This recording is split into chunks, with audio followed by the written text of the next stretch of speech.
Be live. Just gotta check this audio. Back to vault cleaning. I still gotta set up my thumbnail and fix the title and all that stuff. So it's gonna take me a couple minutes and just do a mic check real quick. Seems like it's all good.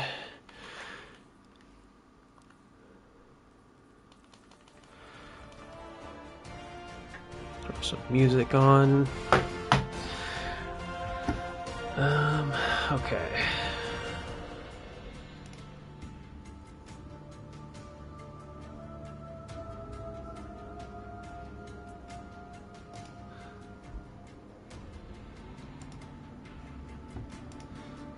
Turn that on. Save.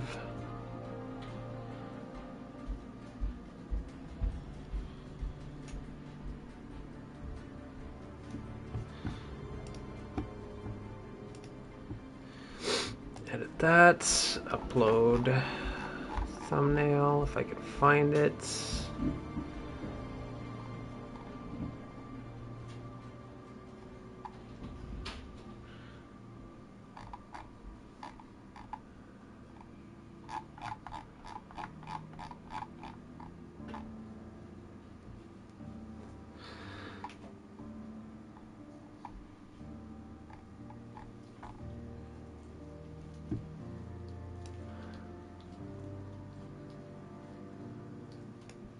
Okay, there is the thumbnail. Let me steal this title, copy it, paste.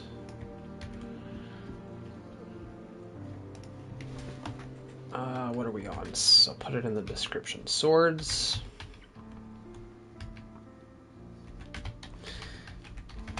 Heavy GLs. Rockets.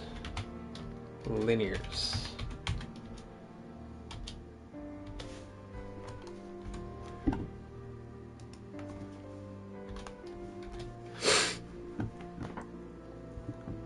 Okay.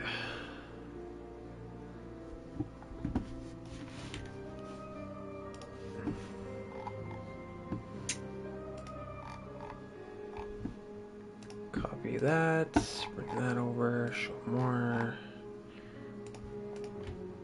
Paste.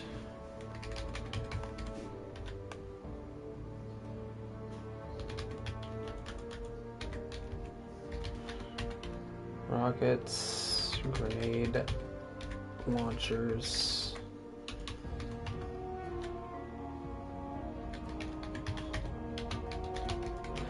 Fusion rifles.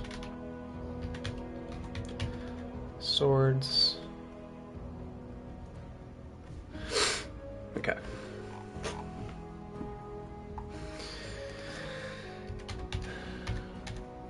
Game Destiny 2.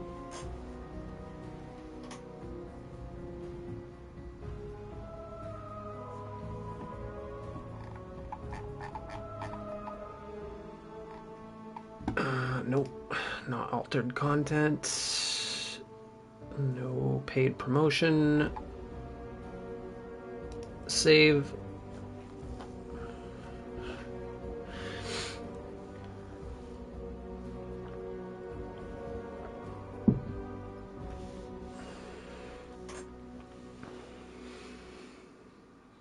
Okay.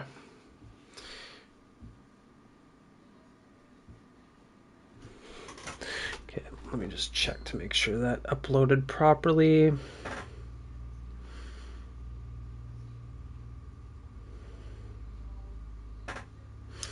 Okay. All right, last day before reset, before a brand new season. Okay.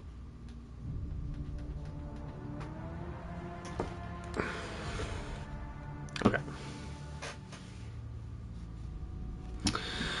So, let me probably fly into the tower real quick because since my last vault cleaning session, I've been doing solo flawless attempts. at Vesper's Host, and therefore I've gathered up a whole bunch more loot that I gotta clean out real quick.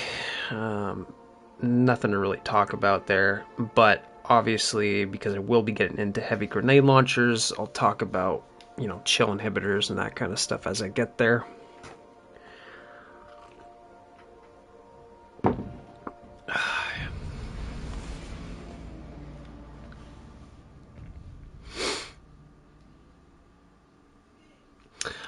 I guess I gotta claim all my engrams too. I can never remember how that works before a new season. I feel like it's just the vendors in the tower, like Vanguard and stuff like that.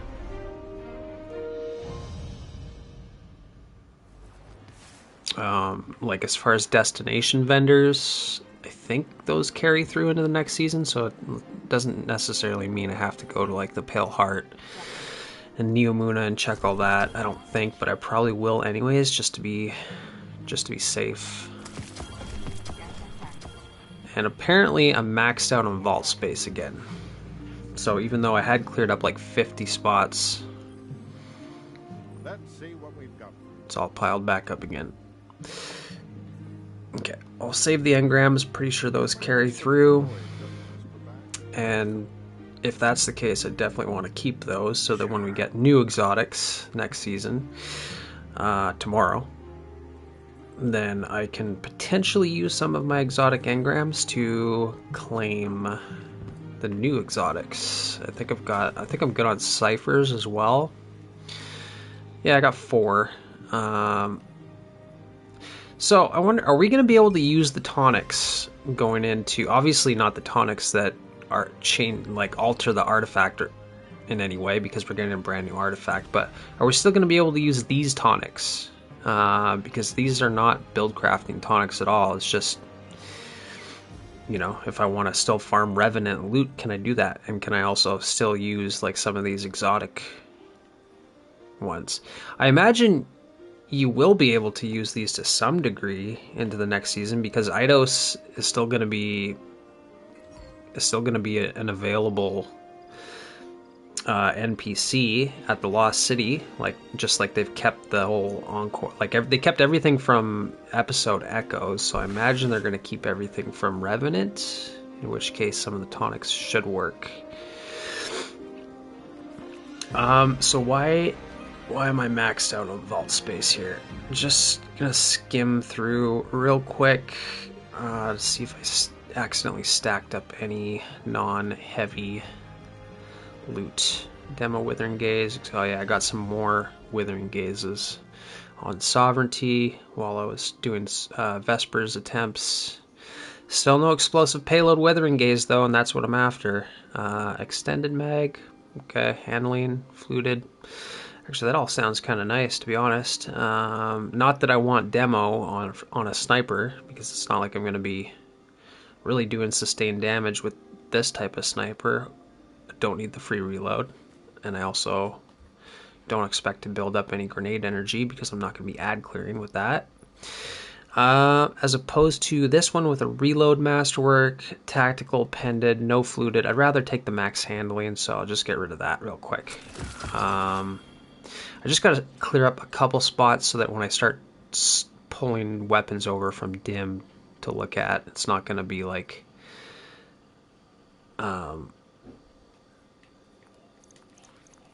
it's not going to be dim's not going to get held up, because dim seems to bug out whenever your vault's too full, or if a character's too full, it just refuses to do anything. I got some more velocity batons. I got some more gravitic arrests. Fusion rifles are going to be in the meta next season. So what did I get? I got nothing but additional Unrelenting Withering Gaze, I think. This one's got charge time. No, slower charge time. Range Masterwork, Arrowhead. This one's got a charge time Masterwork. Nothing great as far as a barrel or magazine, I should say. But it's got fluted. I guess Arrowhead would be better. So neither of these Withering Gazes are great, per se. I'd have to actually test them at the Enclave to figure that out. But yeah, as far as where I left off in Dim, in the last session. If I go over to dim, I'll go to organizer, right? So that way I can see weapons and armor and stuff. It says I have 490 weapons. Type in is legendary, enter. Okay, now all of my legendary weapons are showing. No exotics, because I don't have any dupe exotics to delete. So weapons 356, legendary 354. I guess Dim just updated after the 2 I just deleted. So yeah, we finished off with machine guns on the last vault cleaning stream. Right, haven't got any new machine guns since. That's great. Swords, so I'm on swords next. I guess obviously I've got a lot of rocket launchers because I was focusing this thing while doing my Vespers attempts. But I don't think I need anything else at the tower, so I guess I'll just go straight to the Enclave. That way if there's anything to shoot, I could do that. Hopefully Bungie will one day give us a real firing range. That'd be pretty cool. Oh, I should check the last city real quick before I go to the Enclave and get into this vault cleaning deep dive. Just see if I can claim any last minute potion exchanges at Eidos for essentially free loot.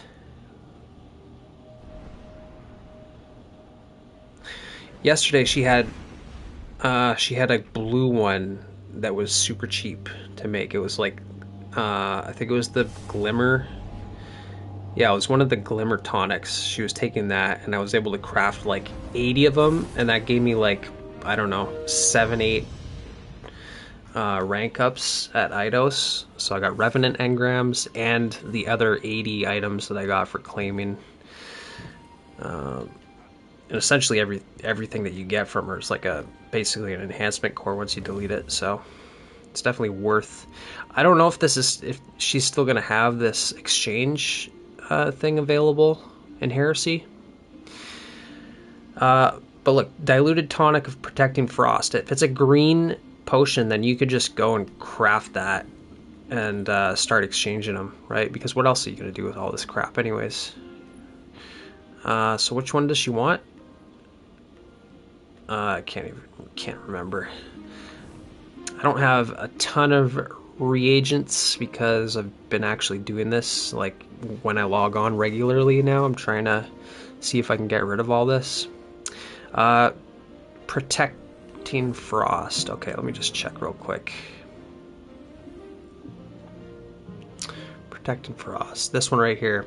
Yeah, so I can make 252 divided by 5 out of math. I don't feel like doing math in my head right now. Let's just see how far this gets me. Yeah, I mean, this is free loot. Like, if I craft all these, exchange them, I mean, you can't pass up free loot, right? Especially if you're like me and you've basically been spending the last 3-4 months farming a god roll sovereignty or Valletta F or whatever it is that you're chasing. I mean, now's your chance. Like, this is probably the absolute best way to farm Revenant weapons if you're not actually doing Revenant activities like Onslaught Salvation, I guess Tomb of Elders, and Kelsfall. So how many was that? I want to say it's probably like 50.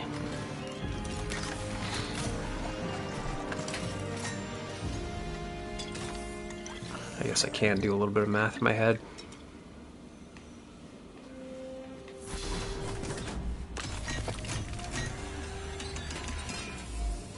$53.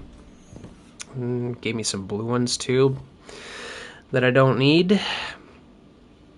Okay, my postmaster is empty, so let's see if I get any god rolls here. Mercado, don't care. Sidearm, don't care. Truth Teller, don't care. Yeravit, don't care. Parabellum, don't care. Crux Termination, I've already got everything I need. Heretic's Fervor, might be good. Control and Vision, don't care. Dead Grammary, don't really care. See, and there's a rank up. And I'm about halfway through the green ones. And the blue ones, you get way more bumps up in your rank as well. So I'm just gonna go check the postmaster real quick so I don't actually lose the loot that I'm getting. Even though it's all crap, it's actually all enhancement cores, so it's actually all pretty valuable when you think of it. Basically all loot is good loot when you delete it. Except for that one. I mean, 10 gunsmith rank points. You get Glimmer too, right? So, well, you would be if you weren't maxed out on Glimmer like me. So I probably should have spent some Glimmer before starting to dismantle all this, but I don't really know what I want to enhance right now anyways. Quick Draw Frenzy? No thanks. I got a double Quick Draw Heretic's Fervor as well, which is the weirdest thing ever. Slick Draw Volt Shot, no thanks. I've got my threat detector surrounded, pretty much 5 out of 5 that I like well enough for not even really using shotguns, so I don't really care for a Volt Shot or a chain reaction. Okay, 28 more to claim, and then I'm done over here. I guess this is the last... No, because she's still gonna be able to. You're still gonna be able to do this stuff tomorrow, I bet. After reset. I don't know. I don't know how the tonics are gonna work. Another Crux Termination. Legato. Don't care. Sovereignty. I do care. Actually, I should make some space real quick so I can actually just claim all of this and be done. Eddy Current Demo. Wow. Okay, Valletta F still. I can't remember if I'm still farming for a certain Valletta F. I know I got the Deconstruct Withering Gaze roll that I was looking for. This Neoptolemus the Third, or whatever the heck it's called, the kinetic bow, that's a world drop, useless. Doesn't even have a single good perk on it. No explosive head, no kinetic tremors. Actually got some artifice armor from doing Master Vesper's Host last night. Pretty sure this is just trash. Just enhancement cores. Okay.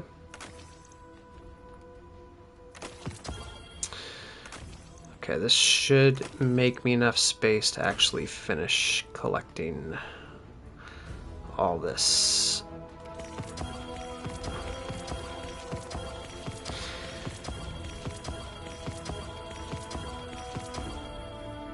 Rank is that 13? Oh, watch, I'm actually gonna rank up again, and then I'll get more reagents, and then I can craft even more of them.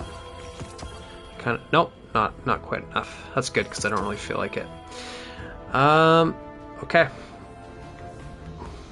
So what? 1 or 2 rank ups. Obviously, the lower rank you are, the more you're gonna rank up after exchanging every tonic.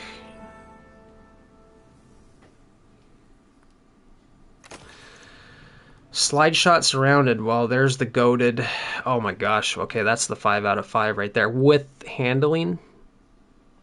Oh my god. Okay, well, this is actually, I mean, I've had the slide shot surrounded roll. I think I already have it in my vault, but I don't think I have quick launch and impact casing.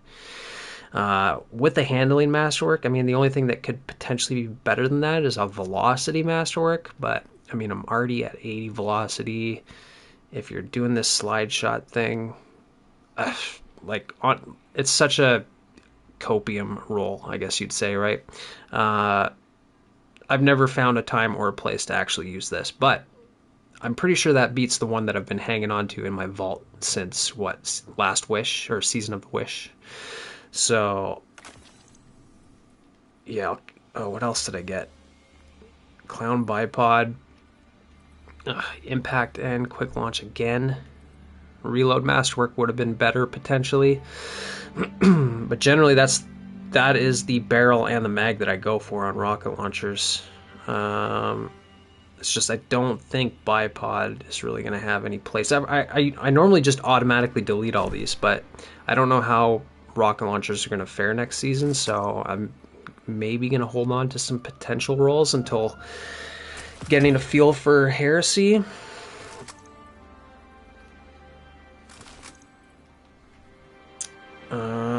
Okay, so I'll take that, compare it with my rockets.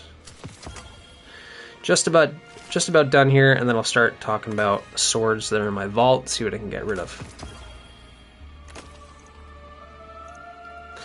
Rewind, deconstruct, that's kind of a meme roll there. Another explosive firing line. Just give me explosive withering gaze. That's all I want. So the snipers have been the absolute worst rolls for me to farm this entire season. Okay, just need to check something. Oh, there he is. Okay, my son is streaming on Twitch. Mailman Smint doing his ranked Fortnite. Just making sure that's all going good. Alright, looks good. Okay. I should probably pull up my stream on a browser as well in case anybody's trying to talk with me in chat. I do have the chat to speech function on my PlayStation, so I should hear and see if somebody comments, but sometimes that doesn't always work. So let me refresh this. Don't need that, don't need that. Live 7. Okay. Alright. Okay, so I've got the browser open. Alright. I guess I'll take that over for now. Envious Frenzy sounds pretty good, but just literally like no point in having a perk that reloads your gun when you have Frenzy, which gives you max reload, and just kind of like counteracting each other. Another one of these Neoptolemuses. Not saving a single one of those. There's literally zero. There's nothing worth getting on that thing for PvE. Definitely probably don't need that. Okay, so yeah, that's it. I think I can go to the Enclave now. There it is. Not Spire the Watcher. Sometimes I accidentally launch into Spire instead of the Enclave. Okay. Just make sure all my social stuff is off.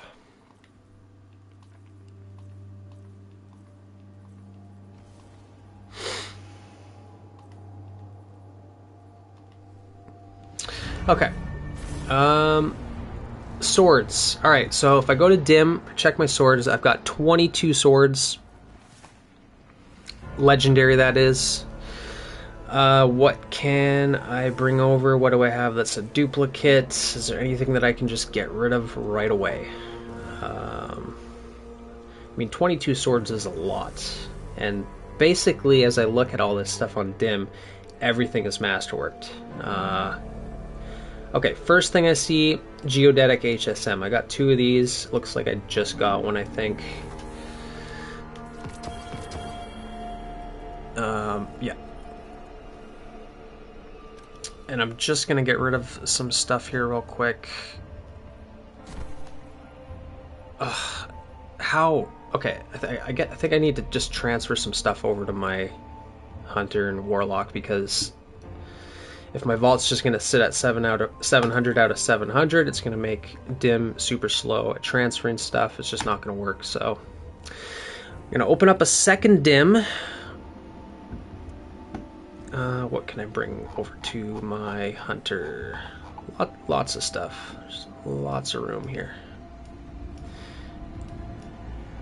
Okay, let's just completely max out my Warlock with a bunch of useless stuff that I'm not going to be talking about during this stream anyways. Choir of 1.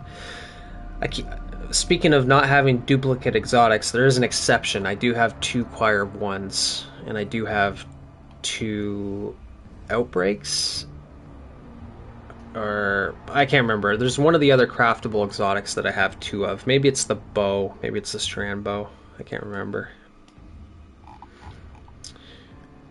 Okay, I already went over machine guns on the last vault cleaning stream, so I can bring over machine guns to my hunter and my warlock. Okay. I got one more spot open on my hunter. Okay, now I should be at like 680 out of 700. I would imagine. 685. Okay, now free up a little bit of space.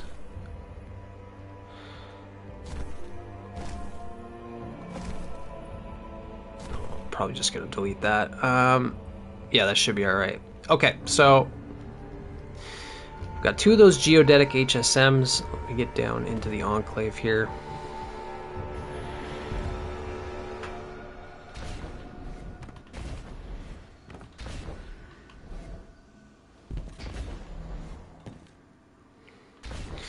I probably should be doing other last minute stuff. Like, I didn't even check out the bento token system at all. I think I just went over and spoke to Drifter the one time, clicked on all the stuff he had available. I guess I have the quests. Yeah, I got all these quests. I haven't done anything with them.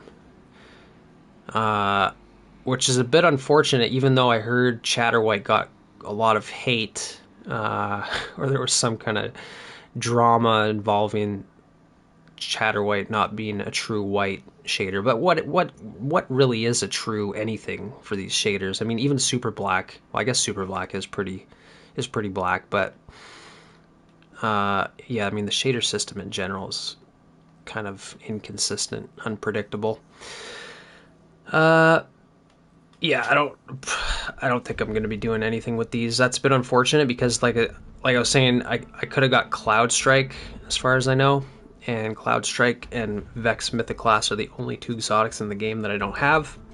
But I was trying to do my solo Vespers and get my rank 11 done, which I did get last night, by the way. So I did put up a video on my channel that is not a live stream, just a standard 20-minute video going over the build that I used to get the solo flawless done. I honestly didn't think I was going to get it done. Yeah, I thought I died one time after doing 15.1 million damage to the boss, and then my daughter showed up, and then I told her I was like a little bit stressed because I was at the end of the dungeon that I've been trying to complete. Anyways, and then she walked across the screen as I was doing DPS, basically 15.1 million, and then I lost. I got killed. So then I kind of just, it's not worth the stress. If doing a solo flawless is gonna stress you out, right?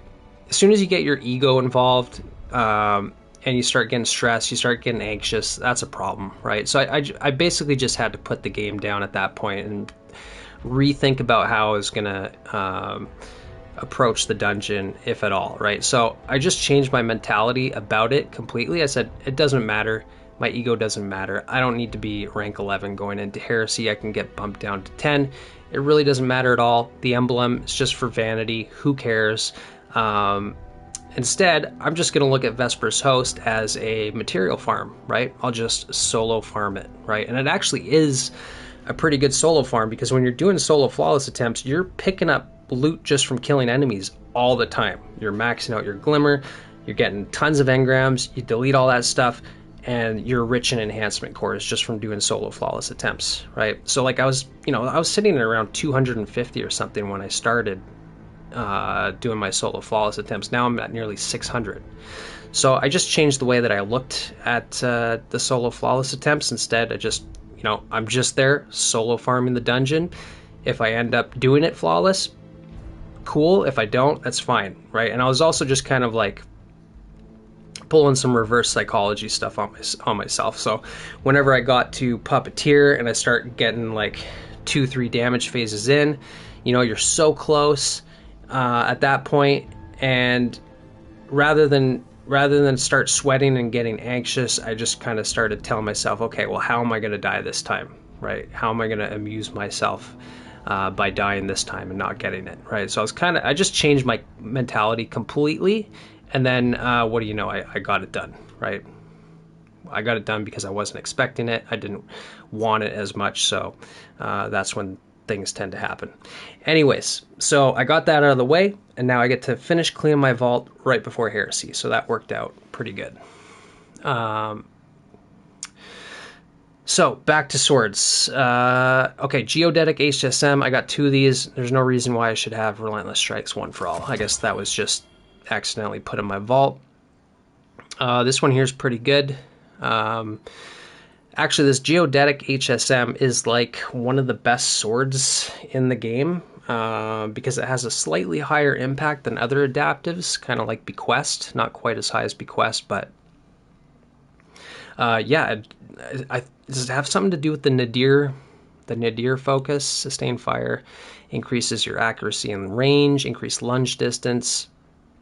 So I know the lunge distance is a factor. So if you don't have like an eager edge sword, this is kind of like your next best sword.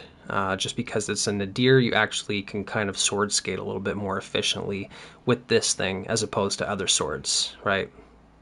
With the exception of eager edge, of course. But yeah, this was basically the tool that I used to maintain my Paragon and rank 11 last season during Echoes, because the very last thing that I had to do last minute before Revenant dropped was I had to complete Master Salvation's Edge, and Herald was the last encounter that I had to complete, and this sword was the right tool for the job. I was doing, more damage than anybody else using other swords. I think I was using it with Twilight Arsenal, because Twilight Arsenal was the meta Titan super last season as opposed to T-Crash. So you can combine like a Void super with a Void sword with like Buried Bloodline for survivability. Yeah, it did a ton of damage, right? It's really good on Herald because you're not surrounded during Herald, so the surrounded perk's not going to help you out. Relentless Strikes, Whirlwind Blade just work really well together, and I think there's some type of, I don't know if it's a glitch or a bug, or if it's just intended synergy, but when you have Wolfpack rounds from Ergosums,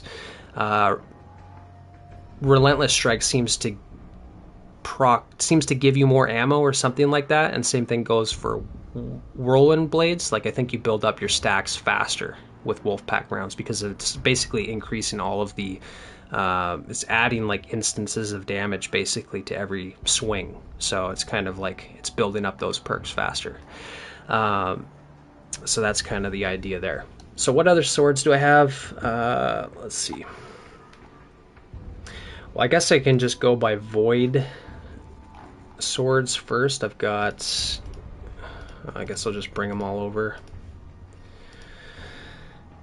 Titan, okay.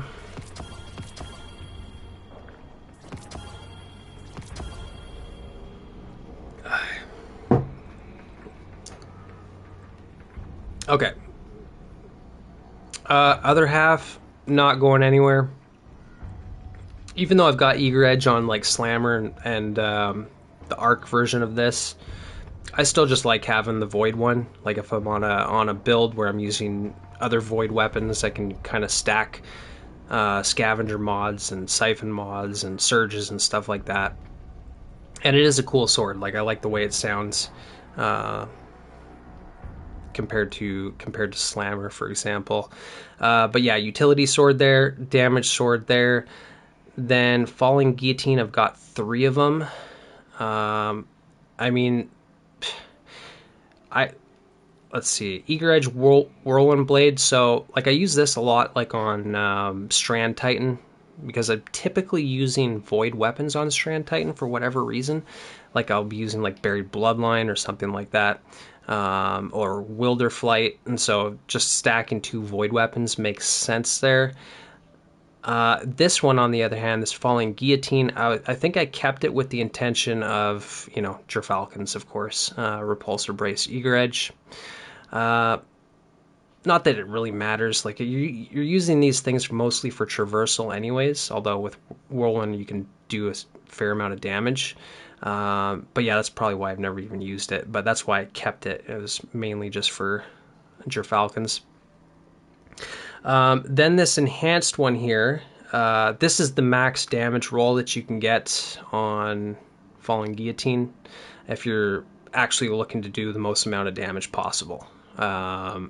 Like as a solo player, I guess you'd say, right? Because like I was just explaining with the Wolfpack rounds, there's some special synergy there with Relentless Strikes and Whirlwind Blade, and all that stuff. If you're solo, then you're not necessarily getting Wolfpack rounds, although you could, right? You can give them to yourself. You can use Ergo Sum with a legendary sword. But outside of the instances of having Wolfpack rounds on the sword, Frenzy and Surrounded is the highest possible damage buff that you can get. It does roll Vorpal as well. Actually, I think my other one has Vorpal, this shiny. Yeah, okay, so you can get... Okay, so I take that back. Frenzy and Surrounded and Vorpal and Surrounded would be your highest damage buff, because Frenzy is... Oh, no. I take that back again. Frenzy is the higher damage buff on a heavy, right? Because it's 15% versus Vorpal is only 10% on heavies, right? Vorpal's 15% on specials, 20% on primaries, 10% on heavies. So this is the max damage, 15% multiplicatively with what, 47%. So yeah, I think this might be the sword that I used in the first video that I did after the final shape launched, soloing Rathiel. So I think I had a Void Ergo Sum with Wolfpack rounds, and I was stacking that with this thing, because you can get surrounded pretty reliably on Rathiel, right? And so that was allowing me to basically do solo 2-phase damage, which is pretty good. I mean, yeah, I think there's a lot of different ways that you can solo 2-phase Rathiel now, but like when Warlord's Ruin originally came out, like you'd pretty much be restricted to using like Strand Titan with Grapple 1-2 Punch and Frenzy Blades and Super and all that, or you'd have to be using like an absolute damage meta for weapons and be extremely on point with your rotations and stuff, and in combination with like a good burst super like Golden Gun. Right. So yeah, I'm keeping that around for the instances where I can actually be surrounded. What else do I have here? Well, I got the shiny that I kept for... I mean, this is something I guess worth mentioning too, which it actually came to mind recently with Vespers, because we got multiple bosses in a sense, right, with Rainiques. So all the servitors that drop, like if they're coded as bosses, say you defeat, like this is just hypothetically looking at the scenario of a boss encounter with multiple bosses, right? Not just Rainiques. Like obviously Rainiques is like a 10-second damage phase, so it's kind of like useless to think of sword logic in that sense. I agree, yeah. That would be nice, because like you could do it on the raids, on the raid weapons. Just, yeah, there's definitely a lack of consistency. Keep the blue... Delete it, keep the blue guns. Yeah. I would have to find a blue gun. I think the only way to get blue guns is to go on Terminal Overload, like Neomuna. I think you can still get blues from there. But yeah, sword logic, theoretically, if you had multiple bosses to kill, you can get yourself a 50% damage buff with Frenzy, right? So this would be the highest damage roll, but it would require essentially a scenario in the game that doesn't exist, because you're never killing a boss to kill another boss, right? As far as I know, usually you kill the boss and it's game over for the boss or for the mission. There's nothing to use the buff on, right? But I mean, all around, it's 4 damage perks on this thing, so like I have a hard time deleting it. It's just, I would like, if I really wanted to use max damage, then I would just use Frenzy Surrounded, because there's way more scenarios where you can get a 47% damage buff versus bosses, right? As opposed to something like Sword Logic. So yeah, I'd just be keeping that for the shiny. I mean, Bait and Switch is pretty nice to proc. Vorpal is like automatic versus bosses, so if I was to use this shiny, because I can't use Frenzy Surrounded, then I would probably use Vorpal Bait and Switch, because then it's 10% and 30%, so not quite as good, but you know, still pretty reliable.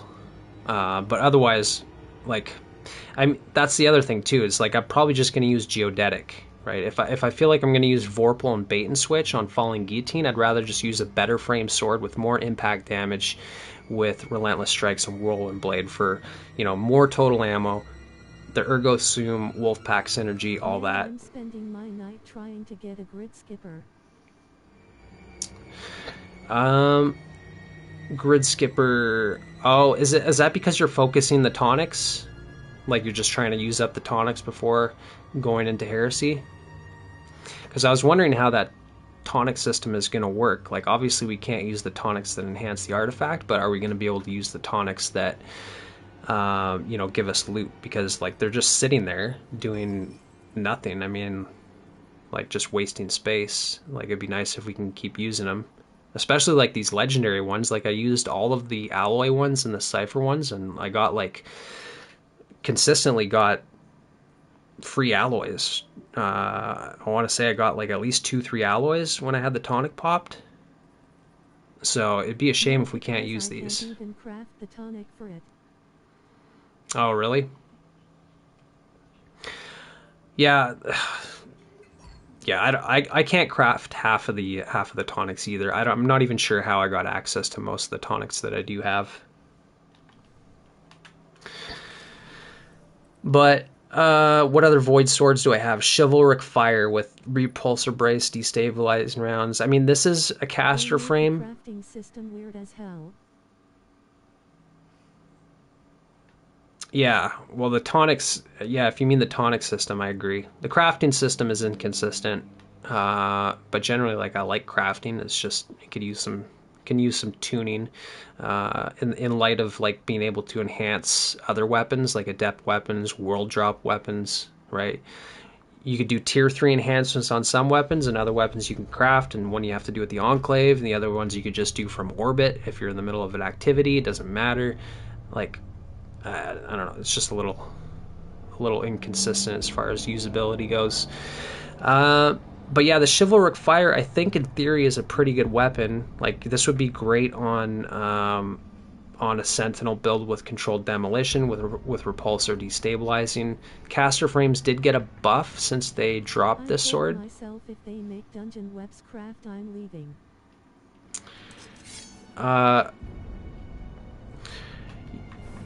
Yeah, well, I mean, we did have fixed odds. So you're just not a fan of crafting weapons at all, basically. I mean, ideally we don't have weight-gated RNG either, though, right? Supposedly they fixed that, but... Well, fixed odds is alright. Yeah, fixed odds, and what was the other one? Epicurean? That thing was useless, but yeah, fixed odds took me forever to get from duality. Yeah, so I don't know about casters. I still haven't really used them, but I guess I'll keep it around simply for its unique frame. It's the only void caster that I have. Okay, so am I even getting rid of anything here? I think if I was to get rid of anything, it would probably be Falling Guillotine, the Eager Edge. Although, the other thing is, these Vortex frames with Eager Edge, I think they have like a greater lunge range on the Eager. Actually, I can compare. Let's actually do that. Equip this. So the other half, see how far I get. almost to the light. Now if I use a vortex frame, it might just be with well skating, which I don't do anyways, but pretty much exactly the same distance. So maybe it's just well skating, because you have to use your heavy swing for well skating, right?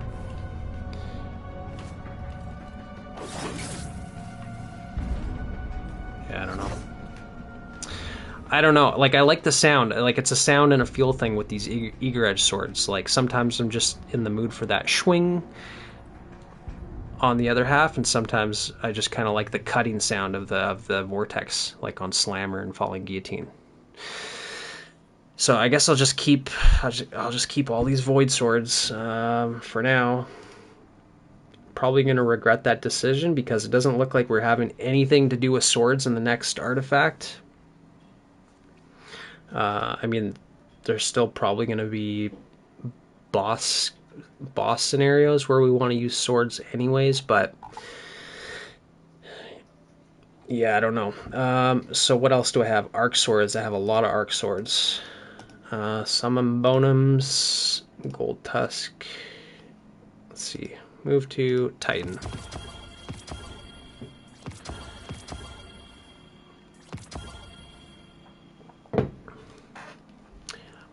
Okay, so obviously my main workhorse for arc swords is this Bequest, simply because, what is this god-awful shader, though?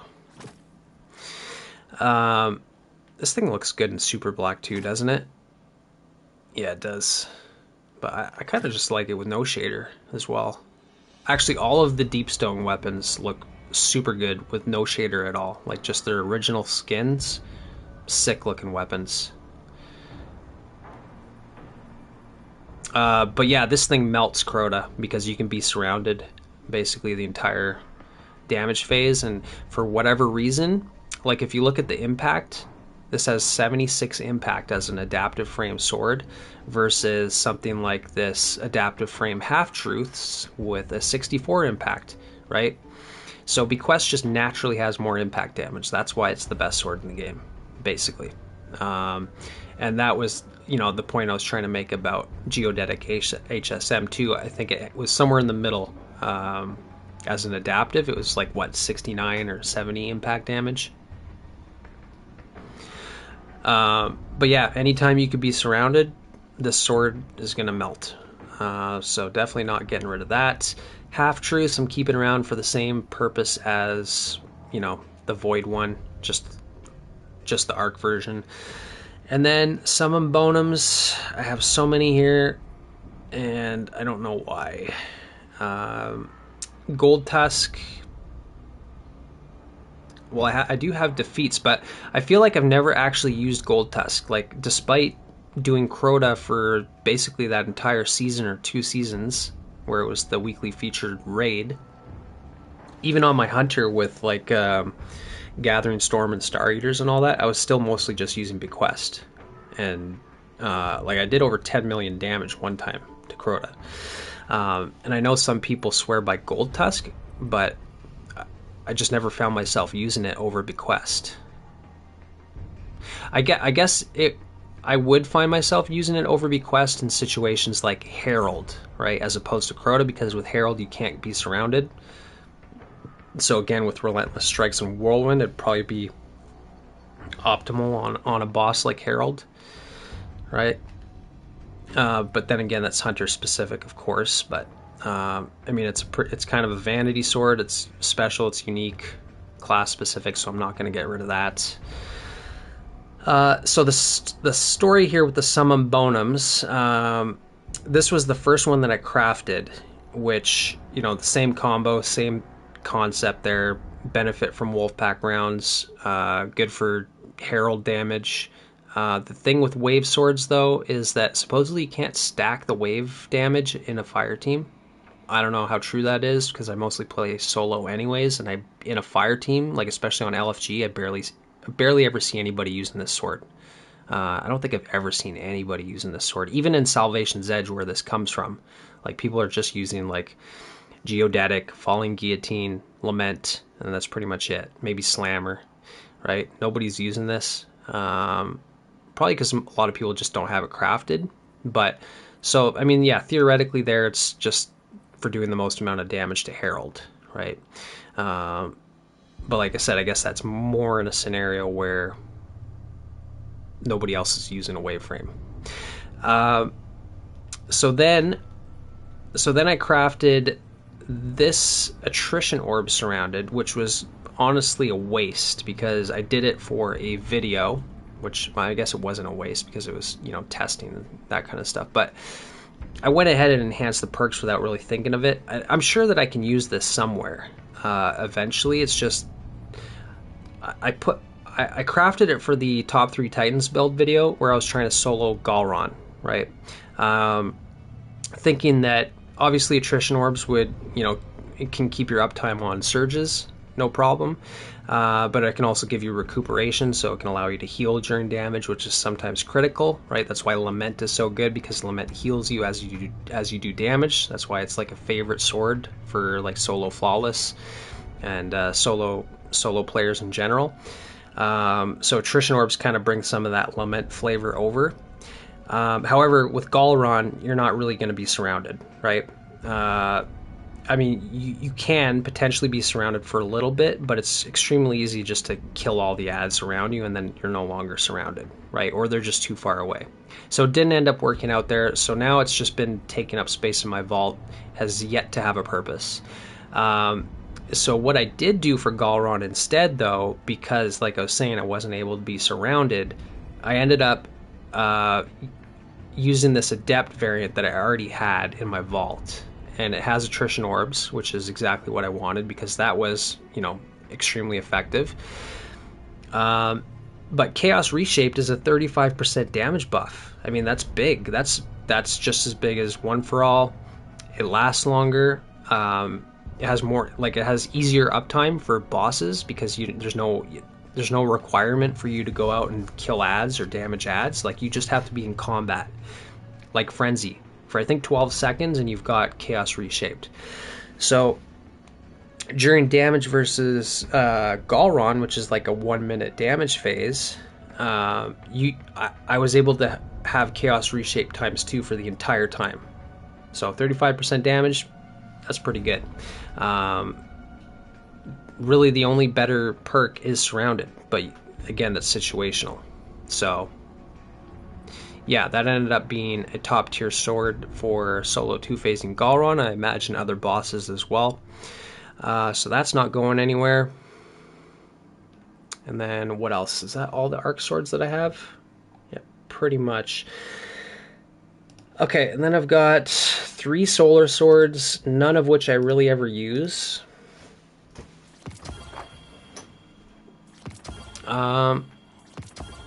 Except for this thing. I use this to do a onslaught into the light build on strongholds, actually on solar as well, because you can basically have infinite restoration times 2 with this thing. I mean, with any solar sword in general, right? Because that's more of a function of strongholds than it is the sword. But this thing is an absolute beast at ad clearing, right? It does have the frame, I guess, that allows you to do like the most amount of single target damage, like with one swing. Like, I guess it has the most amount of burst damage in a single strike. I guess like a heavy swing or even a light swing. It's just as DPS is bad because it's so slow, right? So if you can kill an enemy with like one strike with this thing, but you can't with one strike with other things, that's where this would shine, right? So that's why I put Tireless Blades and Incandescent on here, because you're guaranteed to basically kill all red bars and orange bars with one swipe, even in expert level content plus, which means that you're constantly going to be refreshing restoration times 2 if you're using strongholds, plus you're going to be scorching and igniting everything around you, creating sunspots all over the place, like if you're using Sol Invictus on solar and stuff. So yeah, I use my Throne Cleaver more for ad clear, but there is a boss DPS roll that you can put on this thing too. I think you can put Surrounded. Actually, I can check real quick. See what it has on dim. Yeah, it does roll surrounded and flash counter. So I think Bungie said they're reworking flash counter. I don't know if they're doing this in heresy, but I seem to remember reading something about some fixes to some of the sword perks. And so theoretically, if you can have flash counter working reliably with surrounded, that would be the most amount of damage that you could do with this thing, which would probably be worth crafting. Just for like melting champions, yellow bars, bosses, and stuff like that, because flash counter essentially applies weaken to enemies. I think it's 15%. Actually, it says on dim flash counter, upon blocking an attack from an enemy within X meters within 0.5 seconds of starting to guard. Right? See, this is the precondition to proccing this perk that makes it basically impossible to ever have. You have to block an attack within 0.5 seconds of starting to guard, right? So you can't just like sit there and hold your guard, block damage, and then expect the perk to work. You have to like spam the block button as you're taking damage, or you have to like preemptively predict when you're going to take damage within 0.5 seconds in order to get the perk to proc, right? Because then you can follow up with an attack, and that's going to suppress and weaken the enemy for 4 seconds, it says. And it says, interestingly, making them receive 20% increased damage, right? So this is a better weaken, because normally your standard weaken is 15%, but flash counter is 20. So there's that. So if they did make some changes to flash counter, or they are planning that, then flash counter and surrounded on this thing would be an absolute monster. But other than that, like the other damage perks is just Vorpal, right, which is a measly 10%, so not really worth it. But Tireless Blades Incandescent works really good for ad clear, because you're getting ammo back on basically on every other kill thanks to Tireless Blades, and then you're just igniting the entire battlefield with Incandescent.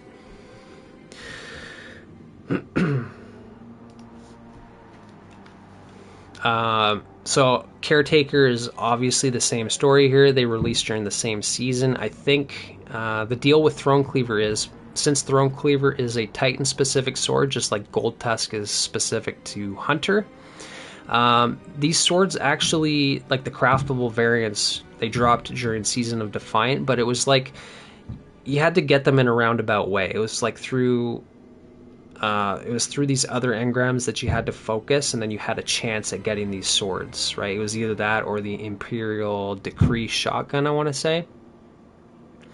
So you had to do a lot of engram focusing to even get these. But fortunately I did. But it was because these came from the same season.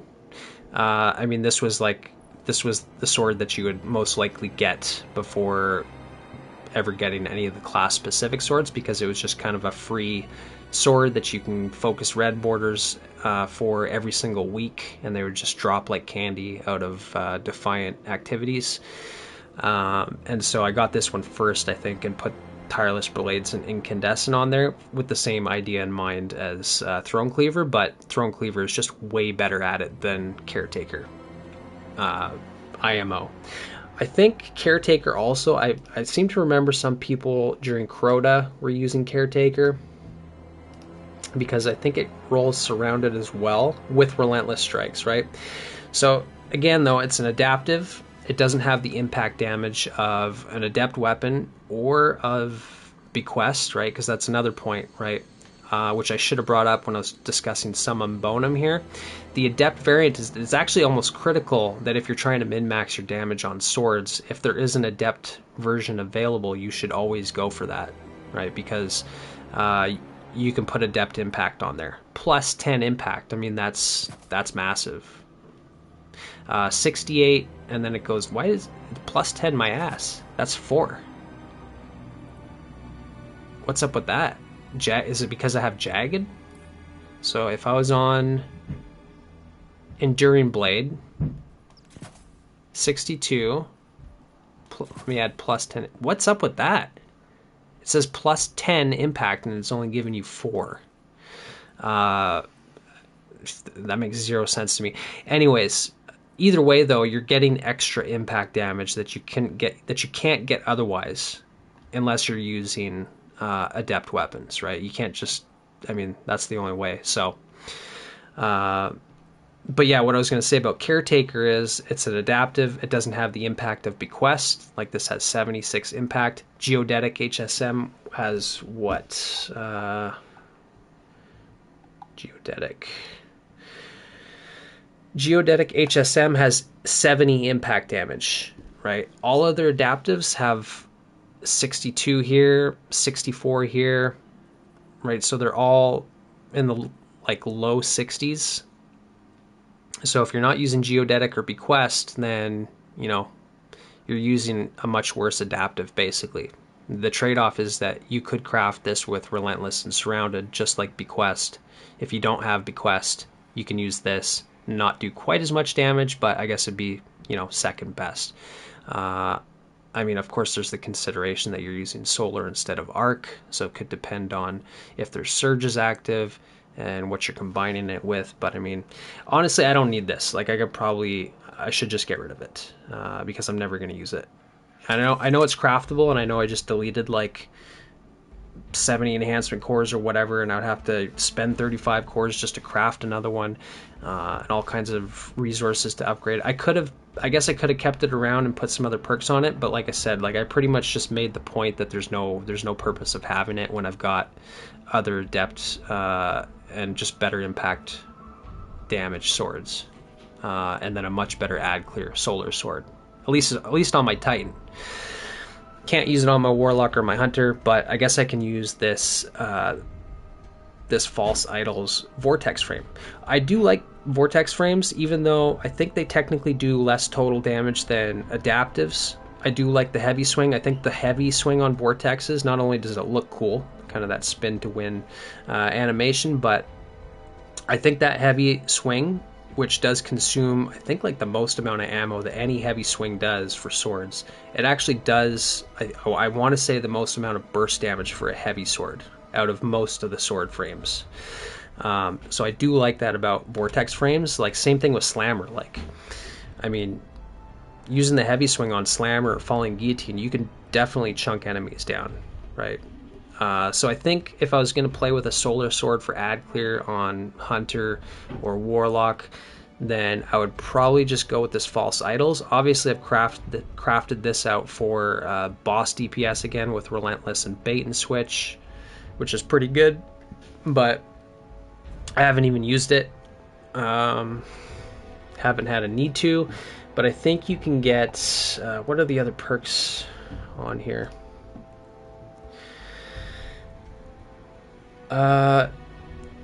Yeah, and I'm pretty sure this has like a really good ad clear combo. Yeah, you can get Incandescent in the left here, right? Well, I am at the Enclave. I could just look at it in the Enclave too, but at the crafting table. But you can get Incandescent Chain Reaction.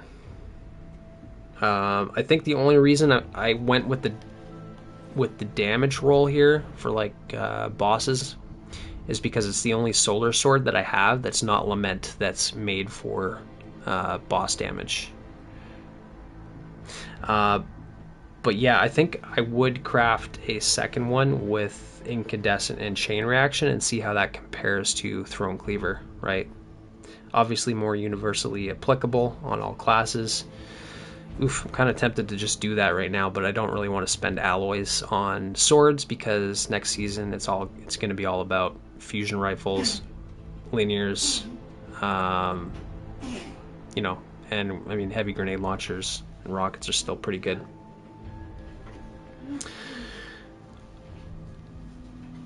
But yeah, I do foresee myself possibly crafting a second False Idols or changing those perks. Okay, so that's Solar Swords out of the way. I'm keeping 2 of those. I'm keeping 6 Arc Swords. 3 Strand. Okay, so I guess I'll bring the Strand Swords over.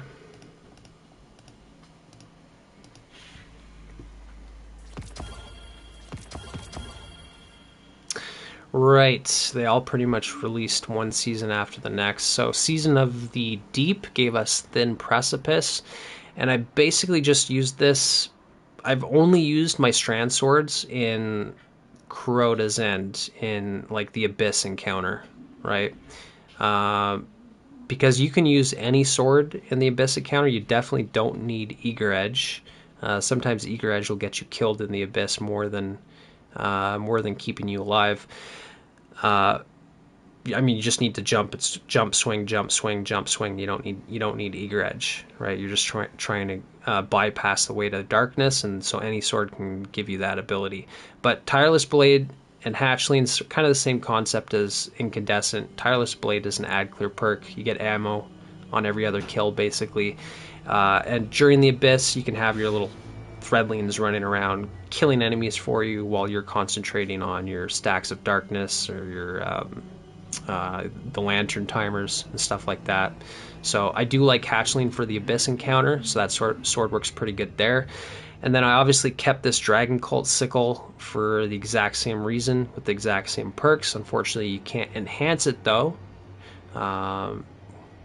Hopefully, Warlord's Ruin weapons will become enhanceable at some point. It's kind of a shame that they're not, especially because we got Warlord's Ruin in the same season, the same era as Into the Light, and all those weapons and a lot of the Nightfall weapons from that season became enhanceable in the final shape, but still are indebted kindnesses, you know, just stuck here with no enhanced perks. Bit of a shame. But yeah, this Dragon Cult Sickle, again, it's a caster frame. I'm not super experienced with caster frames, but I mean, I definitely see the utility of them. Especially after seeing like Ergo Sum Perfect Fifth in action. I mean, you could do like serious DPS and Scorch and Ignitions from range with a sword, but also on like Cold Steel on Ill Omen. Yeah, you can just stun overloads and unstops from range, right? You can apply a dark debuff from range, proc Facet of Courage, all those kinds of benefits. On Strand, though, I'm not really too sure how I feel. I guess it would be good for Slice. Like, I obviously kept this Slice Surrounded role for tanking, being able to tank, 1v1 a boss, basically. Apply Slice to the boss to get to take 40% less damage from the boss. If I could be surrounded at the same time, 40% extra damage because it's not enhanced, once again. But yeah, Slice has some application here too for being a caster frame as well, because then you can sever targets from longer range, which is kind of cool. So I mean, they're cool swords in concept and theory, but like I don't use 80% of the swords that I have, and I have 22 of them, or I guess 21. No, I've got 20 now, so I've deleted 2. I deleted one that was just had no reason being in my vault, and then I deleted a fully crafted and masterworked Caretaker. And I'm fine with that because a lot of I've actually deleted a lot of crafted weapons from Season of Defiant. Like, I just do not like most of the way that those weapons look, like the Caretaker. So I think that's it. Well, I guess Strand. I got it, or sorry, Stasis. Stasis swords. Move to Titan. I've only got 2 slammers now, so I was holding on to like 3, 4, 5 slammers for a long time, thinking that they would be good. Like, I had a demo chain reaction roll that I was keeping around just for, sounds like an ideally good perk combination, but I ended up just deleting it because I'm basically only using this Cold Steel Eager Edge Slammer. What level is level 306? It might be my highest level weapon of all, simply because I can use it in basically every piece of content in the game that is not like boss damage or locked loadouts, right? So if I'm just like roaming around Neomuna or the Pale Heart, this is usually on me at all times. It's usually on me at all times in between raid and dungeon encounters for traversals. So I mean, you're always leveling this thing up. So that's why it's such a high level. It's not because I like used it to kill the most amount of enemies or anything like that. Like, it has very low enemy defeats. It's more like completion levels, right? You complete an encounter, you complete a mission, you progress something in a public event, you're leveling this thing up, right? So basically, just by virtue of being on my character, it's leveled up so much. But this is kind of nice with attrition orbs too, because then I can switch off Eager Edge and still use this thing extremely effectively, even in GMs, right? You can stun overloads, can stun unstops. At the same time, I can give myself orbs for various types of functions, for synergizing with build crafting, recuperation, for staying alive. So, I mean, yeah, attrition orbs is invaluable in so many different situations. But I would say especially on swords, because it's always a risky play to go up and sword like Grandmaster level champions or dungeon and raid bosses, right? There's always a good chance that you can die again to the point of lament, healing you as you do damage. That's why it's so good. Attrition orbs giving you that same flavor. But yeah, so that's my main slammer. And then the other one here, in case I need to do stasis DPS to a boss, I just kept this one around for that. Relentless Strikes, bait and switch, synergize with Wolfpack rounds, and just get the most amount of total damage out. But again, I don't think I've ever really used it. I think I've used it like once or twice on Herald when it was like stasis surge during Master. But then mostly, like, so I crafted this Ill Omen 2, which I've hardly used, but I was thinking this would be pretty good as well. Like, so if I was going to go Cold Steel with Attrition Orbs, I'd probably go with Ill Omen over Slammer, right? Because, I mean, I'm mainly using this for Eager Edge. Like, rarely do I ever use this. But if I did want to use Attrition Orbs, I'd go Ill Omen because it's a caster frame, so I guess it does more total damage than Slammer anyways. And plus you have the option to stun, you know, to slow and freeze enemies from range, right? You can always use this thing as a ranged weapon on top of a close range weapon. So it's a little bit more versatile, as well as being able to put out more damage. But that's, yeah, so I mean, that's it for swords. So we'll go into heavy grenade launchers next. I've got 38 of them. I know that I have a bunch of stuff here that I can delete. So actually, arc, what do I have for arc? I've got all of these. Let's see if these transfer over. Yeah, it's like 7 arc GLs.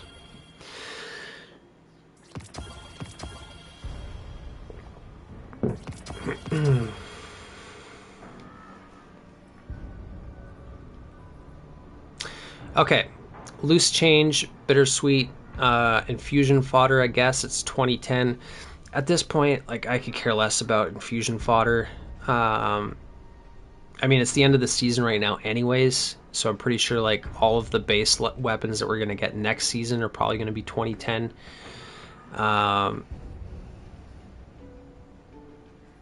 Right, so there's literally no point holding on to garbage. So, yeah, forget about that. Then, okay. Envious Frenzy, not going to use it. Envious Cascade Point, however, some nice synergy there, because while you're doing your Envious Arsenal procs to reload the weapon, you can also be proccing Cascade Point at the same time, so every time you do switch back to Bittersweet, you'd be doing a 30% more DPS, right? Which, grand scheme of things, like, you're always going to be better off with Bait and Switch, because Bait and Switch is also 30% more DPS, but also 30% more total damage, right?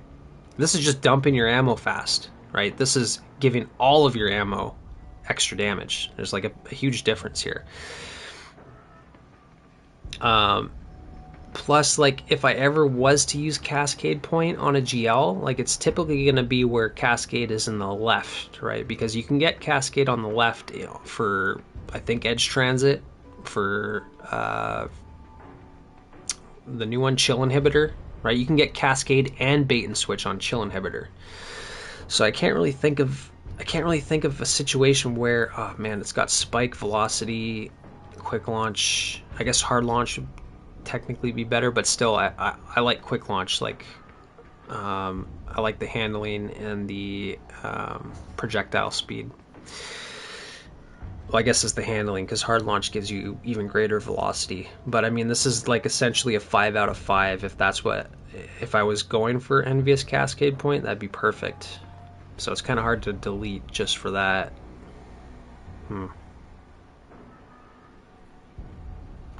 But I'm not going to use Cascade Point on this thing. Forget it. Just delete it. Okay, Bittersweet. So I mean, there's some obvious synergy here. So yeah, okay. So I got hard launch and spike here again. So I mean, this is like a 5 out of 5 if you're going for attrition orbs and explosive light. This is like the synergy here should be obvious, right? You need orbs like explosive light. I think a lot of people overlook this. Explosive light gives you the most amount of damage per shot on GLs, right? It's like 60% extra damage versus like rocket launchers. Explosive light gives you 25% extra damage per rocket, right? Up to 7 rockets, right? And on a rocket launcher, you might only have 8 rockets in reserves. So essentially, all of your reserves nearly are benefiting from explosive light at 25% extra damage if you've built up enough stacks. On grenade launchers, you're still capped at 7 with enhanced, right? 6 without enhanced, by the way. But you have like 25 reserves, so like you're hardly getting that explosive light for any of your ammo. It's like just for a very small portion. But I guess the trade-off is that you can look at it as explosive light on grenade launchers. I'll read it from Dim just to be sure. 60% increased explosive damage, right? I don't know what that nets out to, because there's like impact damage and there's explosive damage. But if it nets out to anywhere close to actually doing 60% more damage per shot, right? Similarly to rockets getting 25% extra damage per shot, that's huge. So if you only plan on dumping 7 shots to kill an enemy or at a time, and that's all you need to do, or that's all you have time to do, then you're doing the most amount of damage with Bittersweet that you could possibly do. That's more than That's more than bait and switch. You don't need Envious Arsenal because you're only intending to shoot 7 shots and that's it, right? So it's kind of hard to delete explosive light GLs for that reason as well. Like especially in like GMs, because in GMs it's super easy to get explosive light stacks built up, right? And you're never dumping all of your reserves like in a single encounter in a Nightfall. You're usually just using it like occasionally on a champ here, a champ there, maybe the final boss of the Nightfall. But basically there's enough time in between all of those situations that you can basically max out your explosive light stacks, right? So especially in GMs, I like explosive light a lot better. But like the obvious synergy here is with attrition orbs, you can get, I mean, you could just get more explosive light shots as you're doing, like you're getting explosive light refunded to you as you're spending it, right? I imagine if you shoot 7 explosive light shots, you'll probably get 1 or 2 orbs in return. So then you can follow up with 2 more shots right away. I mean, you'd have to be at range, so it's not like you can just pick up the orbs easily, but if you're using powerful attraction, you potentially could. So yeah, I really like the synergy with that roll, and I'll probably keep it, and I'll probably enhance it for the reasons I listed there. In contrast to Envious and Bait and Switch, which is obviously, very practical, always good. You don't have to pick up orbs. You don't have to pay attention to your explosive light stacks. It can work on anything, and it's optimal versus dungeon and raid bosses, right? It's just 30% damage whenever you need it. Free reloads whenever you need it. Right, and then I've got quick launch spike. So I mean, this is basically a 5 out of 5. I don't know what masterwork I have on here because it never tells you. I think you can look at dim and you can actually see what the original masterwork is. Like if you go to compare, nope, it still doesn't show. It doesn't even show it on dim. So like once you do a tier 3 enhancement, on one of these weapons, then you just never get to know what masterwork was on there originally. So a bit of a UI problem. But so I do have 2 envious bait and switches, but this one should be a shiny, but it's not. I think I've talked about this one before.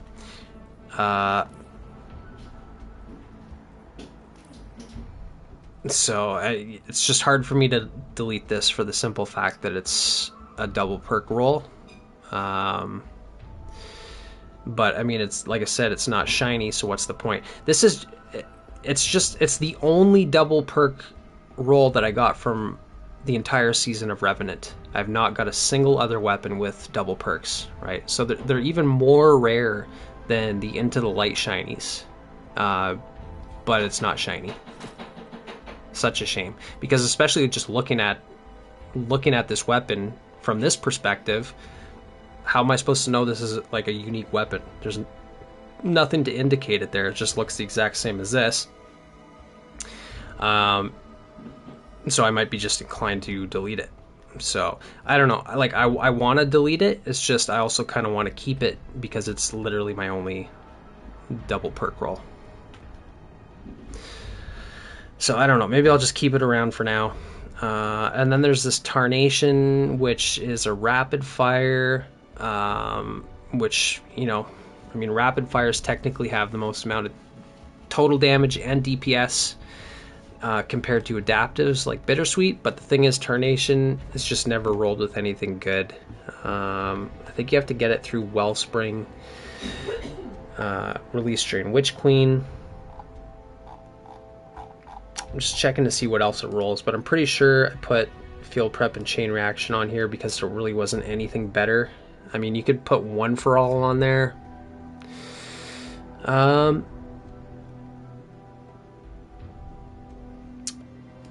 mean, One for All it's like one of those perks on GLs where, you know, it's kind of like it doesn't really make a lot of sense because you're not really ad clearing with GLs. But I mean, when you look at Rainique's, like Dimensional Hypotrochoid with One for All became meta for basically, you know, all of Vesper's host.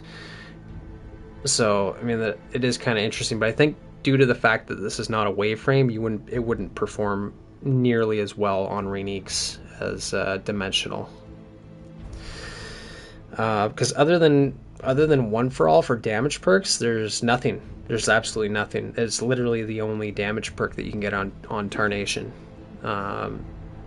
So I think at that time I was like, well, that's not going to be very useful. So I just put Chain Reaction, Field Prep, and I never use it. So I mean, I could just delete it.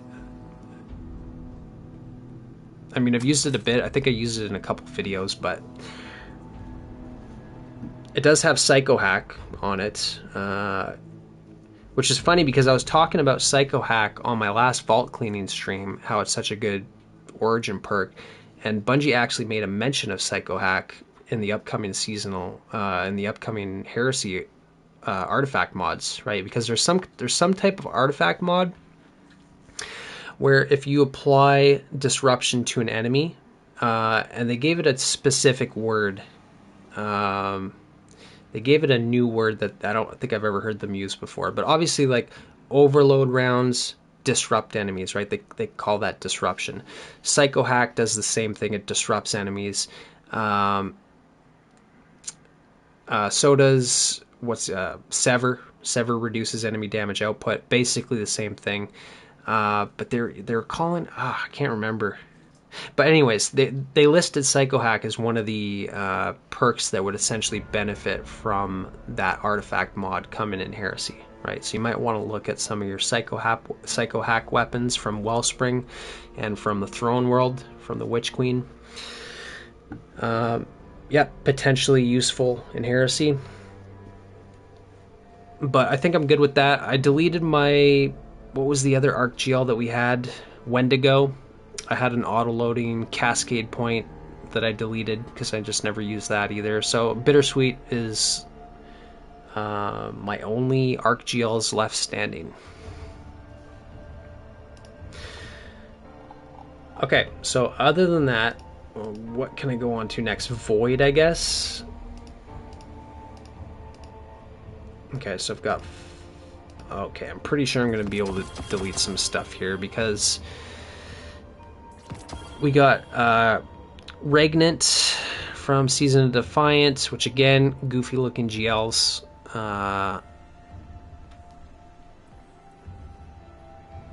And then it seemed like not that much longer, or not that long later, we got Edge Transit. I guess it was like 3 or 4 seasons later, but nonetheless, it's the exact same frame and it's just way better. I think there's like nothing unique about this Regnant, and I crafted 2 of them way back. Autoloading Cascade, which I hardly ever used. Autoloading Explosive Light, which I did use pretty regularly. But I think Edge Transit, I think you can get Explosive in the right, and I think you can get Autoloading in the left. So I'm pretty sure you can get the exact same roll on Edge Transit. The difference is it's not craftable, right? So you'd have to go and farm into the light onslaught in hopes of getting an auto-loading Explosive Light, right? And nonetheless, getting like a 5 out of 5 is pretty much an impossible task. So I think I kept that Regnant around for that reason. I think I could delete this Cascade point 1 just because I never use it. And I have a Cascade point shiny right here. Right, I've got Cascade, Deconstruct, Cascade, Bait and Switch on this thing. Barrel and Magazine, not great. Well, Mini Frags is pretty good. I guess that would qualify as being just as good as Spike, basically. But no quick launch, no hard launch, and I don't know what the masterwork is. Again, no way to tell anymore. Once you use it, you lose it forever, right? It just gets absorbed into your stats somewhere. No way to actually remember, figure that out. But yeah, I mean, this is some pretty incredible perk combos here. Like if you can get Cascade procced at the same time of either of these damage perks, then you're doing mega damage. With Regnant, you can only roll auto-loading Cascade, right? So there's pretty much no point in keeping that auto-loading Cascade that I just deleted. And then my other Edge Transits here. So I mean, this is the thing. If I am going to use this thing, doesn't roll. It doesn't roll Envious, or doesn't have it. So Envious, Bait and Switch, I'm keeping that around. It's a 5 out of 5. Quick launch, Spike, probably a good masterwork. I don't remember. Definitely the more universal Void GL to use, just because Envious is always gonna allow you to do essentially more DPS by avoiding reloads. It's not complicated to proc it, unlike Cascade Point. Also, if you're using Cascade Point, then you're not using a reload or an overflow perk like Envious, so you're having to reload it more often, right? Especially with Cascade Point, because it dumps the ammo so quick. So you're like, if you did like a proportional comparison of time spending shooting the weapon versus time spending reloading the weapon, like if you're always using Cascade Point, you'd probably be spending as much time reloading as you are shooting it, right? Because it shoots it so fast. So that's the downside to Cascade Point as well, which I guess does give a little bit of credence to autoloading with Cascade, but alas, that is deleted. And then Envious Deconstruct for the same purpose as Envious Bait and Switch. I mainly just use this on like Briggs. It's a 5 out of 5 again. Exodus Crash, you got the big giant Brig at the beginning. This thing just hilariously melts that Brig. Because you're proccing the 40% damage because it's a vehicle. On top of having overflowed ammo, so you get like a huge magazine that you can dump out, but Deconstruct is reloading it as you're doing sustained damage. So you can shoot almost all of your reserves without ever having to reload this thing with 40% extra damage. Hilarious Brig melter for GMs. Or any content, endgame content, etc., where you got Brigs to deal with, or walkers, or whatever other vehicles, Threshers, Cabal stuff. So yeah, I'm pretty much yeah, I'll keep all those because they all have some utility. It's hard with heavies. I find with heavies more than any other weapon type, I like to keep more rolls because every boss is kind of different in their own way, especially for dungeons and raids. Okay, so that's it for Void. That's it for Arc. I guess I can go into Strand GLs next. I've got a few of these kicking around. Speaking of which, do I even I have a lot of chill inhibitors to go through because of all the solo flawless Vespers attempts. Right? I was actually just solo farming all of the Vespers weapons during those attempts without really realizing it. Okay, so move to Titan.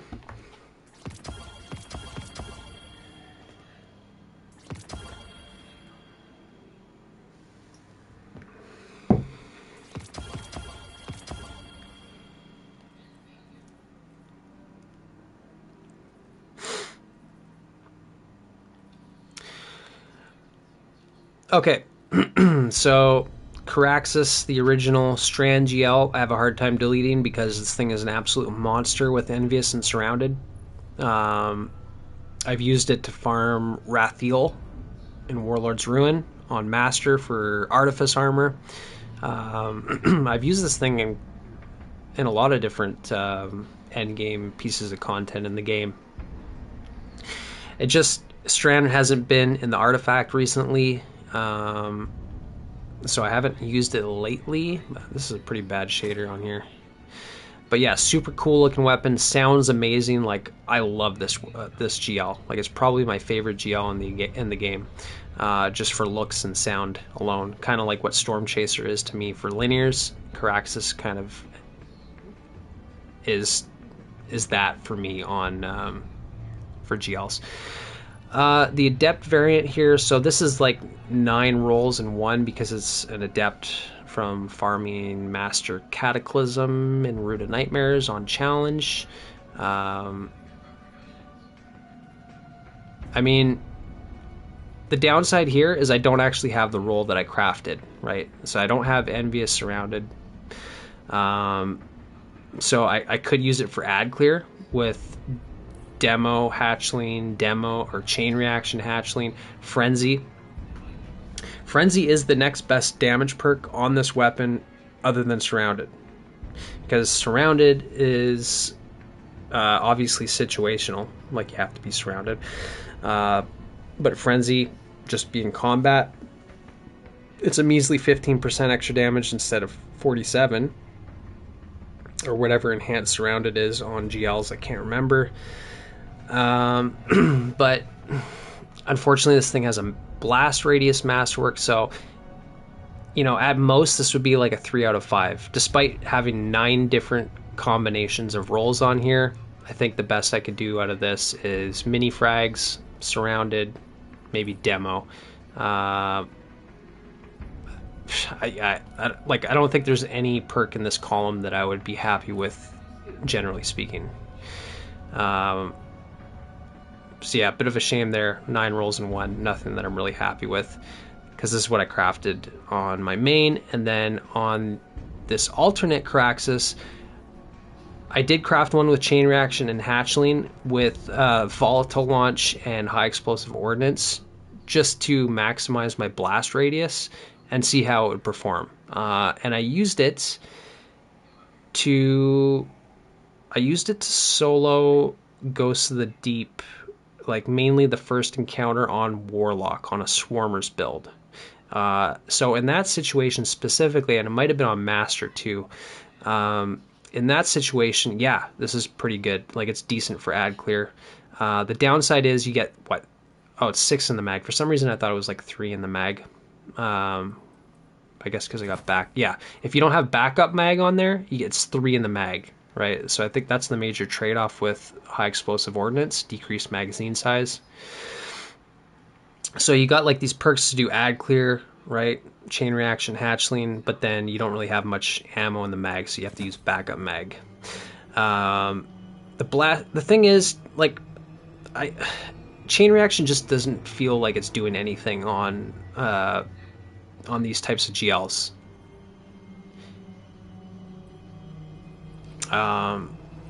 Like compared to wave frames, it just doesn't seem to do it. Like it's not noticeable, basically. So, I mean, just a niche roll there that I use on a very specific build, and that's it. But I'm probably not going to delete it because I invested quite a bit in it. Although I could, I could do that and that on the adept variant. Reason I might try surrounded on heavy GLS now that we don't one-shot ourselves anymore. Oh, actually, now that you mention that,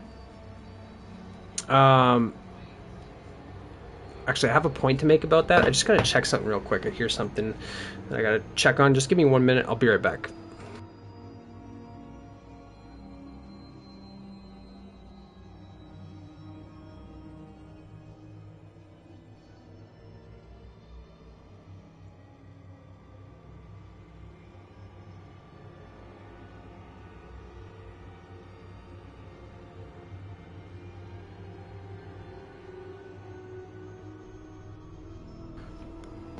Okay, I'm back. Yeah, Giovanni, now that you mentioned, let me reread your comment real quick. Might try surrounded on heavy GLs now that we don't one-shot ourselves anymore. Oh yeah, so to that point, when they released the Blast Wave Striders, right, that's what I was thinking it would be perfect for on Titan, because it's like having Danger Zone, but even better as an exotic.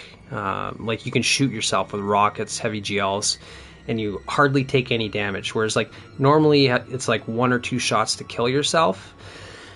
With Blast Wave Striders, it's like 3 or 4 or even 5. Like it's pretty hard to kill yourselves with them. So I was thinking like maybe there's some kind of build there with Blast Wave Striders, and then just get yourself surrounded. Get yourself overly surrounded to the point where you would normally die if you're using surrounded in that way, and you could somehow stay alive. But yeah, it is a little bit of a tricky, like even if you can't one-shot yourself, if it's still 2-shot, it's still very risky. Because I mean, if you're already just slightly weak and then you accidentally shoot yourself, you're pretty much always going to die. So it's definitely risky gameplay, and you kind of have to be very mobile and jumping around and have clear line of sight. But yeah, it is really fun when you do get it to proc, just watching how much damage it does. So yeah, I don't know. If I got rid of anything, it would probably be this adept, unfortunately, which is, yeah, I'll just get rid of it. 9 rolls in 1, adept gone. I had so many of those adept cracks. This is though when Root of Nightmares was in rotation on Master, because you can farm that first encounter and you can just get so many adepts. Every single drop is 6 perks if you already have all the crafted versions. So yeah, I could just, if I really want to upgrade these 2, then I could just go back into Cataclysm and farm it some more. So then Wicked Sisters, Envious Bait and Switch is, the go-to right now, for the simple reason that you get the exact, I mean, Envious Arsenal is bait and switch, but instead of giving you a damage buff, it's giving you a free reload, right? They both have the exact same requirements. One gives you a 30% damage buff, the other one reloads your mag. So it's obviously like peanut butter and jelly. Can't go wrong with that combo. That's the only combo that I would use on this. It's got hard launch, mini frags. Can't remember what the masterwork is, but I mean that's a pretty good one right there, which is why I dumped a bunch of materials into it. So I've got some other ones here. Do I even have more engrams? Because the only thing that I've been spending Vanguard engrams on this season is Wicked Sister. Yeah, I've got 0. Yeah, I guess I just kept these around to check them. Envious Bait. So I think this is the only Envious Bait one I have. Like Envious Assassin versus Envious Arsenal, right? So if I don't want to rotate through my weapons and I just want to do a total mag dump, then I would go Envious Bait. Auto-loading Bait's not bad. Auto-loading Explosive Light is good. I mean, Clown isn't bad either. But this has Velocity, Quick Launch, Spike. Like, I'm going to use Envious Arsenal with Bait and Switch more than likely, the one that I already have fully enhanced, so I wouldn't be using this for Bait and Switch, but maybe I would use this for Explosive Light, right? Because like I said, 7 shots at 60% extra damage that's the most amount of damage that you can do with 7 shots. So, I mean, yeah, I should probably keep this. Yeah, it's already locked. Okay, Envious Bait and Switch, Envious Assassin versus Envious Arsenal.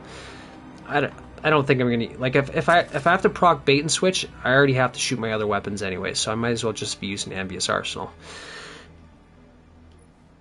Oh, apparently I have 2 of these auto-loading explosive lights. So this one has, again, quick launch, spike, mini frags, auto-loading explosive light, with high ground. So, I mean, but then again, like, high ground gives you 25% extra damage as well, doesn't it? And that's on every shot,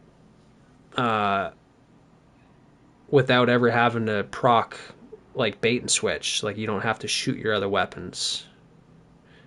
Mind you, if I'm using auto-loading, then I'm probably using other weapons to allow it to reload automatically. So, which one would I keep?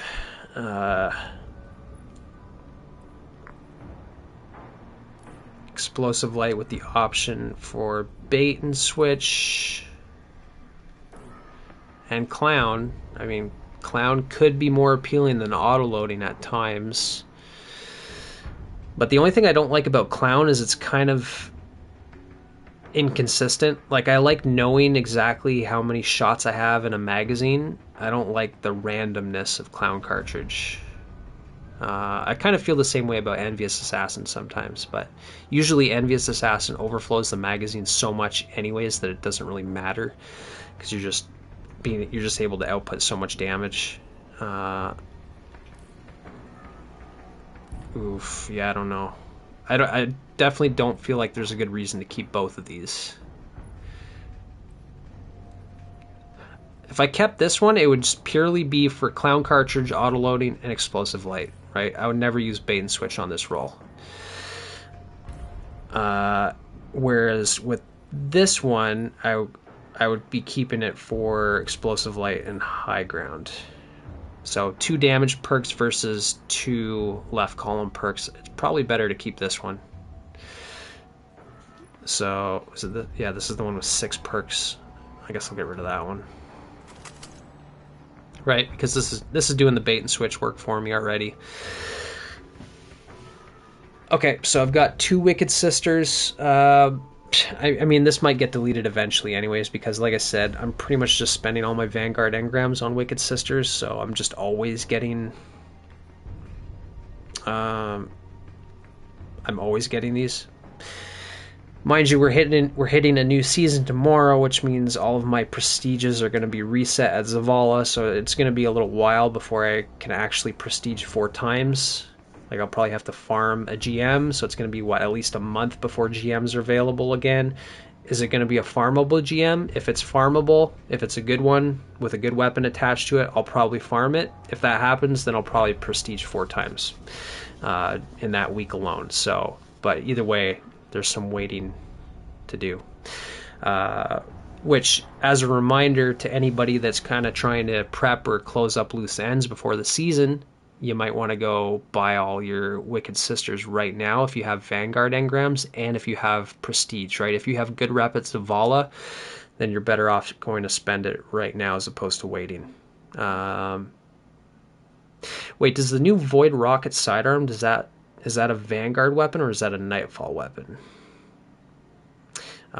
Because if it's going to be a Vanguard weapon, then maybe you do want to hold on to your Vanguard engrams. Like if you already have a decent Wicked Sister. It will be 3 engrams. What? Really? Why is that?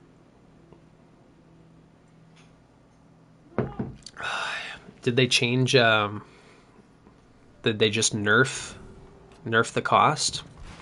Like I know Riptide costs 3 engrams because it's like from a old season or whatever. So maybe it's the same logic there.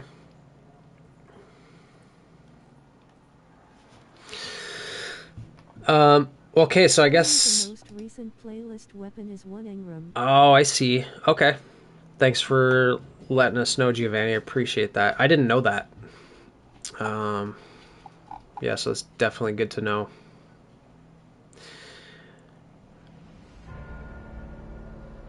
I guess it kind of worked the same for.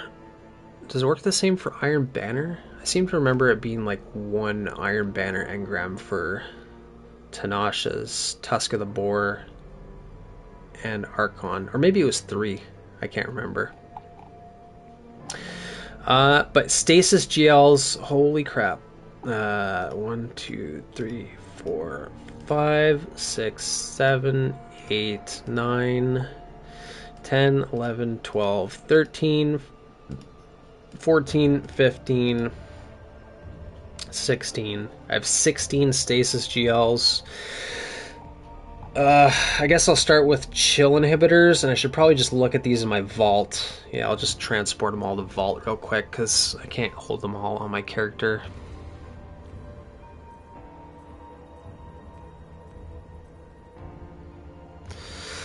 This is going to be a fun one to go through, too. Okay, so chill inhibitor. May as well start with that.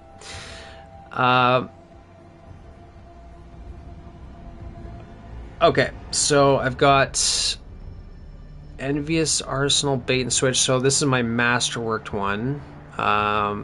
This is not the roll that came from Banshee. I actually got this after Banshee was giving it away for free. But the one Banshee is giving away is Countermass with Spike. I don't know what the masterwork is on Banshees, but I'm pretty sure I got a better masterwork on this one, and I got hard launch. So this is like minutely better than Banshee's roll, right? So that's why I kept that and enhanced that.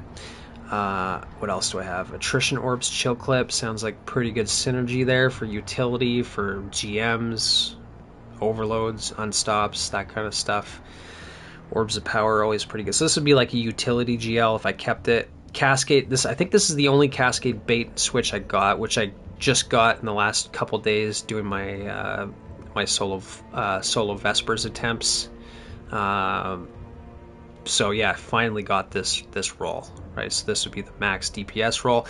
Unfortunately though, no spike, no mini frags, no quick launch, no hard launch.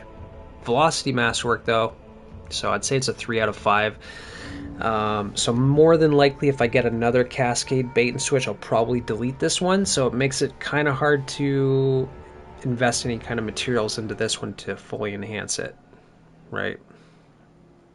I guess the question is, now that I've completed Vespers and done the solo flawless, I might not really be getting more in chill inhibitors, especially with the new dungeon around the corner. I just don't know how much I'm going to be farming Vespers. I'm definitely going to be taking a break because I'm definitely burnt out on it now. So I don't know. I'll see how I feel in Heresy. Might just do the full masterwork on that.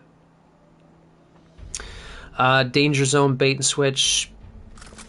Don't need it. Demo Chill Clip. For the same reason as Attrition Orbs Chill Clip. The thing is, I have a Typhon GL5 with the exact same perks, but it's not enhanceable, and it's an adaptive, not a rapid fire, so there's that to consider. Cascade Explosive Light.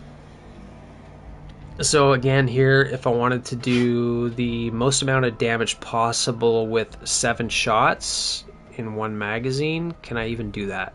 Can I do backup mag for 7? Oh, you can do 8, right? So you can get 7 stacks of Explosive Light for 60% extra damage per shot with 30% increased DPS from Cascade, Hard Launch, and Spike, and Velocity. The thing is, it's like like I already explained with explosive light, it's so constrained to those 7 individual grenades. When you've got like 28 or 30 reserves on this thing, and only 7 shots are benefiting from explosive light, it makes it kind of hard to keep it just for that reason alone. Oopsie. But it also makes it hard to delete it because of that. Rhyme Stealer bait and switch. So this was the first bait and switch GL that I got from the dungeon that I used in my prismatic stasis hunter build video that I put out during the earlier days of Vesper's Host, using Foe Tracer with Silence and Squall and Duskfield grenades, and the prismatic grenades, right? You're always slowing and freezing the boss, so therefore you can get stacks of frost armor for free, essentially, as you're doing DPS. And Rhyme Stealer is getting buffed next season. Well, I mean, inadvertently through the buff to frost armor, right? So frost armor is going from like 4.5% per stack DR up to 6.5 or something like that. I can't remember, but it's like a 50% buff to frost armor. So I mean, you can't really complain about having like an extra free 15%, because you get 2 stacks of frost armor with enhanced Rhyme Stealer.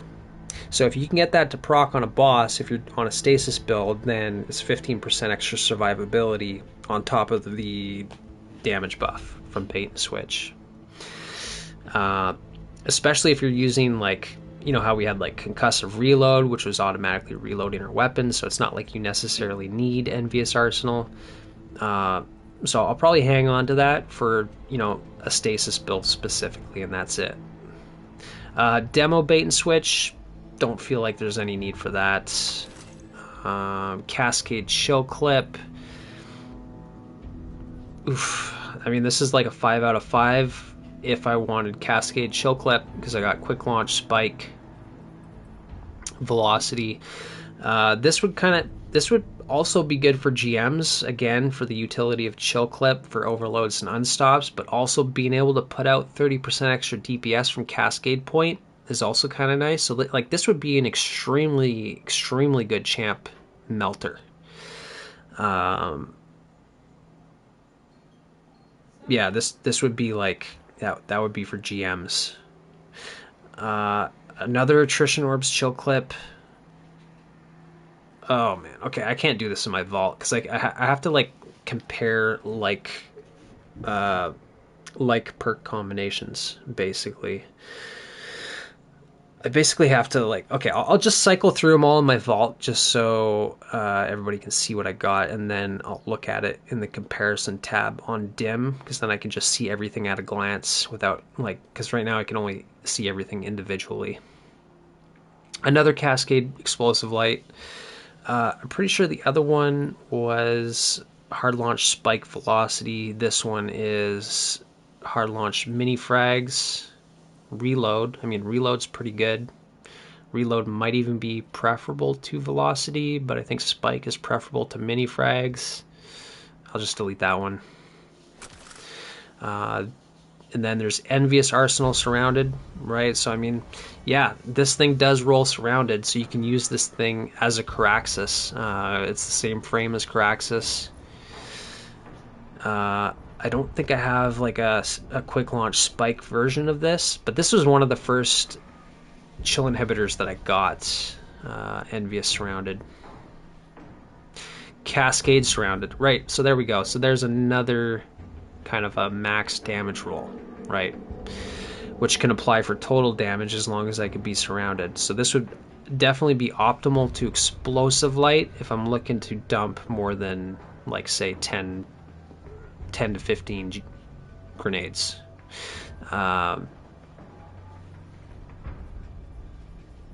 Yeah, so that's pretty hard to delete. I mean, Envious and Cascade are both... 60% buff on GLS applies to the explosive damage, but not to the impact damage, so overall the buff is less, not sure how much.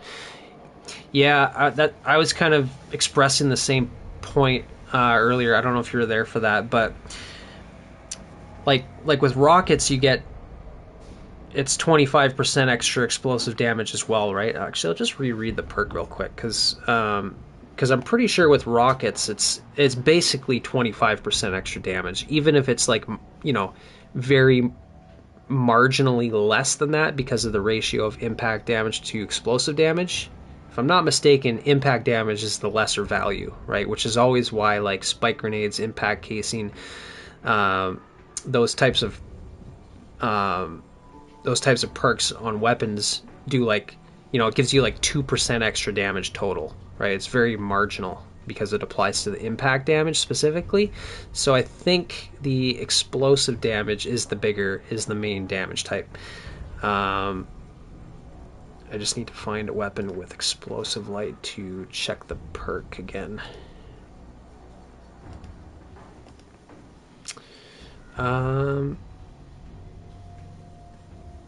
Explosive light. Yes, Here we and go. rating on dim for rockets is 25 on both explosive and impact damage.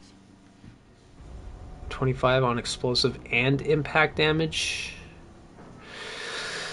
Rockets.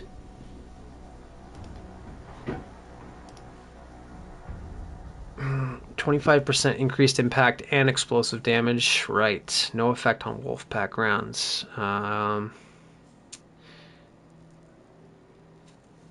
Interesting.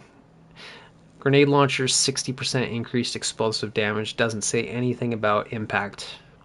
Yeah, so that needs clarification. I guess I need to test it. I'm sure there's somebody that knows the answer to this exactly, but I mean, based on the 60% buff to explosive damage alone, that's essentially the only reason that I'm keeping explosive light GLs. Because otherwise, there's no point. Because it's only 7 shots with enhanced out of your entire reserves, right? So I think the only argument I have there is it's still good in GMs because you can pretty much always ensure that you have explosive light stacks because you have so much time to farm up orbs naturally from, you know, going from room to room, encounter to encounter, champ to champ. Like you're just always refreshing you're always picking up orbs. And you're never dumping all of your GL shots in one sitting. Like you're just shooting a few shots at champ and that's it. Next time you encounter another champ, boom, you've got like basically all your explosive light stacks back up. So if it really is giving you 60% extra damage, then that's like kind of the perfect scenario for it in my mind. Agreed, and by the time you activate bait and switch, the champs is unstunned already. Yeah, exactly. And even though bait and switch is reliable, you can get it guaranteed. It's always 30%. It's 30% compared to 60%. And like you just said, you don't always have time to shoot your other weapons.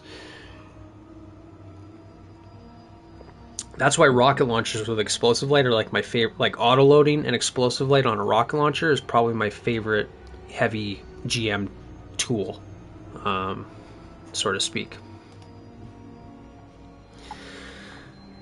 Okay, so I need to look at these chill inhibitors in the comparison tab in dim real quick. Let's see. Chill inhibitor, pull that up, compare. Okay.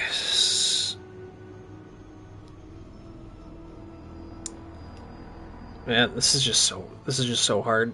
Chill clip. How about I just look at all the chill clip rolls? I'll do that. Okay, so let me take this one over to Titan. Take this one over to Titan.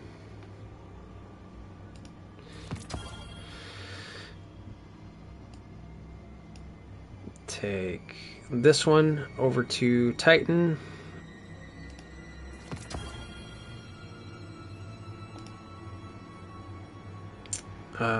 Take this one over to Titan. And then I've got another non-chill inhibitor with chill clip. Wait, did I just take over the attrition orbs or the chill clips? Maybe I did both. Let me double check. Compare again. Okay, chill clip, so that's Yep, that's on my Titan. That's on my Titan. So it should be 1, 2, 3, 4. I should have 4 chill clip chill inhibitors, and then I've got a Typhon GL5 with that as well. So I'll bring that over. Okay, let me compare the chill clips first. Is there a chill clip that I want to keep? I've used this Typhon GL5 quite a bit. I used it a fair amount in Into the Light Onslaught for stunning overloads and unstops, right? Which is pretty useful because if you're up against Fallen, then you got overloads, so it's useful there. And if you're up against Hive, you got unstops, so it's useful there. Demo's decent on GLs. Like, I mean, you can definitely get some grenade energy back, but also the reload is kind of nice. Quick launch, spike, reload. I mean, this is an adaptive, so it's kind of hard. It's my only adaptive stasis GL. I used to have like a pretty good impulse explosive light, but I think I deleted it. Yeah, let me see. Typhon GL5. Yeah, it's the only Typhon that I have. I think I just basically deleted the other ones that I had in favor of chill inhibitor, because if you're going to use explosive light on a GL, you're better off using a rapid fire anyways. More total damage, more DPS. But okay, so these 5 all have chill clip. Oh man, Cascade, attrition orbs, demo, right? So let me compare the 2 attrition orbs chill clip. This one's got spike, quick launch, handling. And then this one has hard launch, alloy. I mean, alloy casing might be the better mag option when you don't have like Envious Arsenal or any way to reload the GL. I think you could use Stasis Holster as a combat mod on your legs. I think it does work with GLs. Actually, I'm sure it does. It definitely works with Dimensional Hypotrochoid. So maybe I shouldn't really be looking at alloy casing. Velocity. Well, yeah, I'll just go with spike. So I can delete that. Okay. Then I can compare these 2 demo chill clips, I suppose.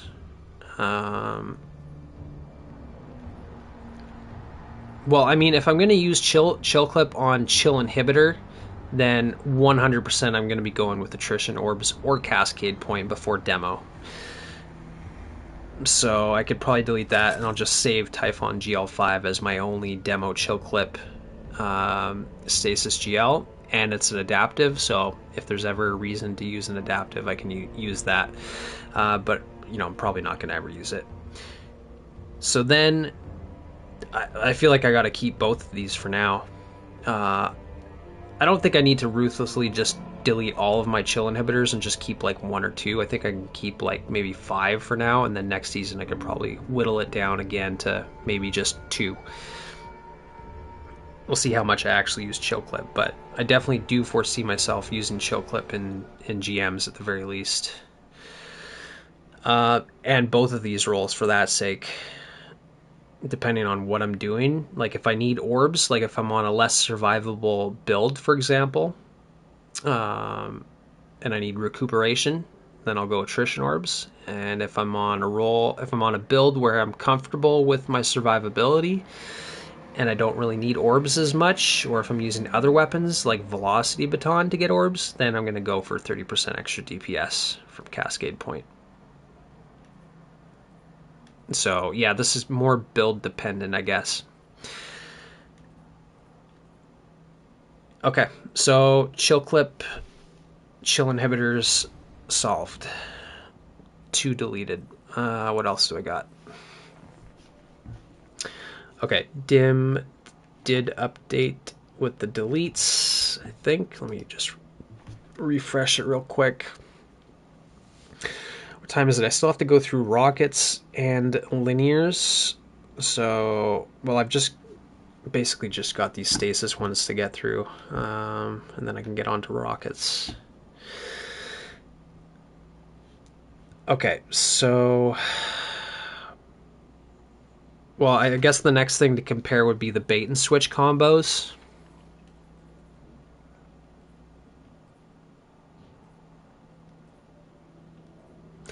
Well, I can't get rid of any of these bait and switch combos.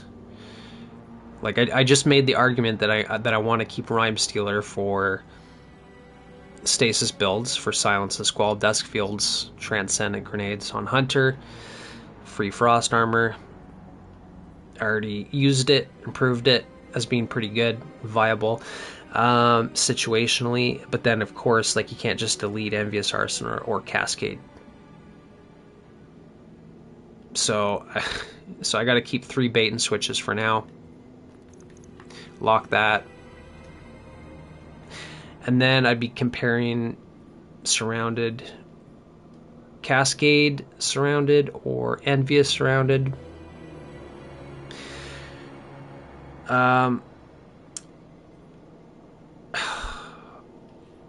Again, this is hard decisions here between Cascade and Envious. I feel like Envious Arsenal is definitely the more applicable perk. But the thing is, like, if I'm gonna be using a very situational perk like Surrounded, then I may as well just go all out and go with Cascade Point, right? Just make the entire weapon designed for like extremely niche situations where I can get a kill. I'm most likely going to be able to proc Cascade Point if I'm proccing Surrounded, because there's going to be enough enemies nearby. All you got to do is kill one enemy, and then with any weapon, and then Cascade Point is procced, right? So you kill one enemy, switch to this weapon, and you do 47% damage at a 30% increased DPS rate, thanks to Cascade Point. Like, I mean, you would absolutely just annihilate anything. So maybe I don't need to keep Envious Surrounded, especially if it doesn't even have Spike. Does this one have Spike? No, it doesn't. It has Alloy Casing, which is alright. I mean, so none of these Surrounded rolls are like particularly good. This has a Reload Masterwork, but it has Envious Arsenal.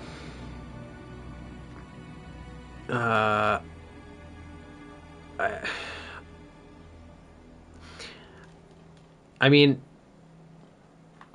like, if we end up finding ourselves in a dungeon or raid encounter and there's a boss where you could be surrounded and you could tank some backsplash damage, like self-harm, self-damage from the grenade launcher, then this thing could be extremely good. This would be more tailored to nuking smaller bosses like champions, yellow bars, mini bosses, types of things, right? Not when you're doing like a total reserves dump, as you would with like a dungeon or raid boss. If so, this would be more for like dungeon raid boss, where Surrounded is applicable. This would be like I just said. Then there's the explosive light roll. I think that's the only explosive light roll that I kept. Yeah, so I mean, this is pretty pathetic. I'm keeping the 2 on my character. I'm keeping 8 chill inhibitors for now. I mean, it's pretty much the best heavy weapon in the game, so having like various rolls on there, especially with the new season right around the corner, we don't know exactly what we're getting with Sundered Doctrine, so yeah, I'll just keep all 8 of these for now. Then as far as the other stasis GLs go, I mean, I already went over Typhon GL5, just a utility option. It's the only adaptive. And then I've got 2 of these dimensional hypertrochoids. Why is it only showing that I have 1? Oh, there. Okay, never mind. Transport to Titan. So I'm keeping both of these as well. This thing is I mean, this is my main workhorse. Like, if I'm going to use a stasis heavy weapon for ad clear, I'm almost always going to pick this over a stasis machine gun. I just got to let my dog out 1 sec. Here you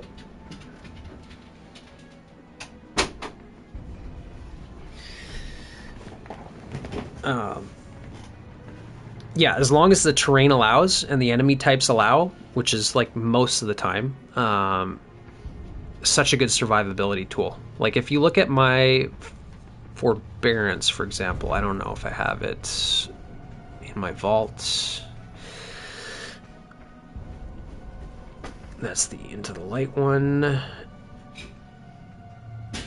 Right. So forbearance with unrelenting chain reaction, soul drinker. I mean, this thing was like, this thing helped me get solo flawless duality, solo flawless ghost of the deep. Such a good weapon. And even to this day, like, it's not, the nerf to chain reaction is not really noticeable. Like, it still kills all red bars in one shot, even orange bars, in like normal dungeons and raids. So I mean, it's still extremely viable.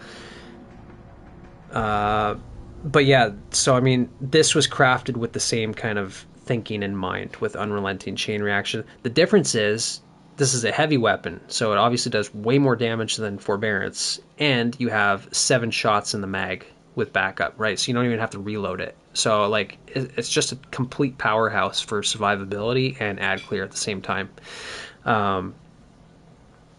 Ironically, this is what I use for Rainiques, right? And so, talking about the other role here, right? This is when everybody started crafting this and actually using it. Is when people started soloing Rainiques, right? Because Rainiques is such a unique boss fight with the multiple servitors. So not only is One for All actually proccing reliably and consistently for the entire damage phase for 35% extra damage, but the wave frame was like, you know, essentially hitting all enemies, right? Whereas if you're using like a projectile based, like rapid fire or adaptive GL, then you're only gonna be hitting like one servitor at a time, essentially. Whereas like the wave is gonna basically hit more enemies, right? So that's why this weapon was so good on Rainiques, especially with Envious Assassin, because then you can overflow the mag enough to actually never have to reload during damage phase, right? So this is like a very good weapon for doing damage to Rainiques if you're not on like Glacial Quake, for example, with Hail the Storm, right? Which is pretty much coming to an end tomorrow anyways. Like, it's, that meta is going to be over.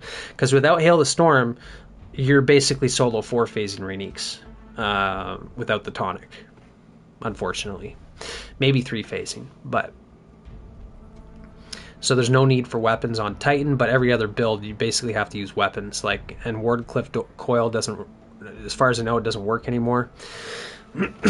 So this is pretty much still the best role for Rainiques. But outside of that, like, I use this for the Rainiques encounter, but not on Rainiques himself. Like, I use it for the upper floor for taking out all the exploder shanks kind of immediately. And if a shank gets too close to me and I kill them when they're near me, because they're orange bars, I think it's guaranteed health back. So even if they damage me a lot, then I can get immediate health when they die. This thing's a monster in Onslaught as well. Yeah, it's absolutely insane ad clear. The best stasis ad clear heavy weapon in the game, I would go so far as to say. Yeah, and this is niche, Rainiques only. So that's why I'm keeping both of those. Okay, I think that's it. I didn't go over solar. I have these Marcelion Seas.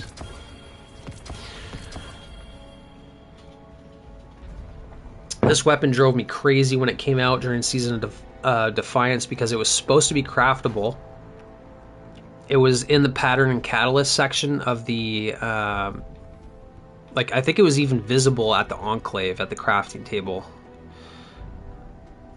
Patterns and catalysts. Yeah.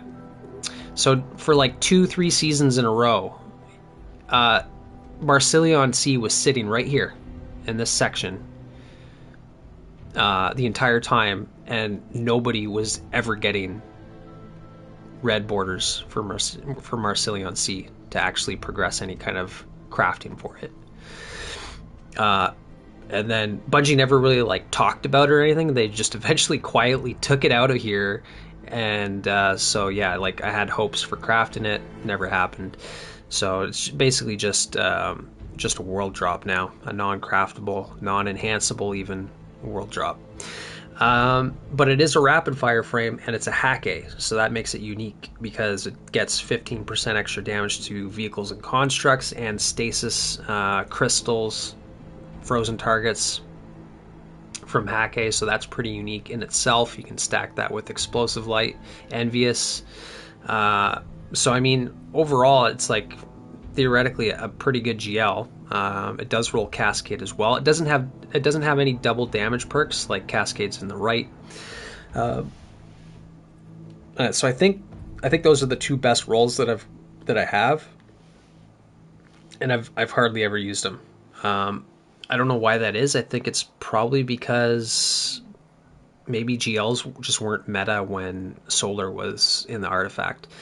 So maybe that'll change over the next couple seasons. So I'll keep them around, just being that it's essentially the best frame. And then there's this Cry Mutiny, which I never use, but it is kind of a cool looking weapon from Season of Plunder, and I have heard that it is actually pretty good. Like I've seen people using this on bosses and stuff, because I mean it is 10%, and if you look at it in comparison to all of the other Solar GLs in the game, well,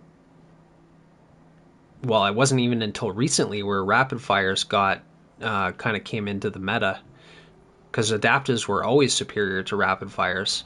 Now it's the other way around. So I think Cry Mutiny was kind of just it's just not a great grenade launcher. It's just there wasn't any other better options. I think that's why people were using it. But I'm tempted to get rid of it because, like, if I'm not going to use incandescent on this. Like, I don't use heavy GLs for ad clear outside of like that one situation that I talked about with chain reaction and hatchling on Caraxus. On a Swarmers build. Marcelon for final boss of Ghost of the Deep, since I was on well off with Sanguine Alchemy and had Solar Surge. Okay. Nice. Yeah, I want to say, like, in all of my LFG experience and everything, like, I've maybe seen one or two people ever use Marcelion C.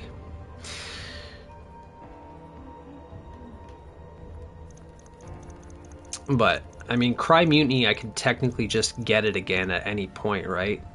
Like, because it was a ritual weapon from, like, yeah, I think it was from the ritual track. I'm pretty sure you can just get those from, like, collections or something, can't you?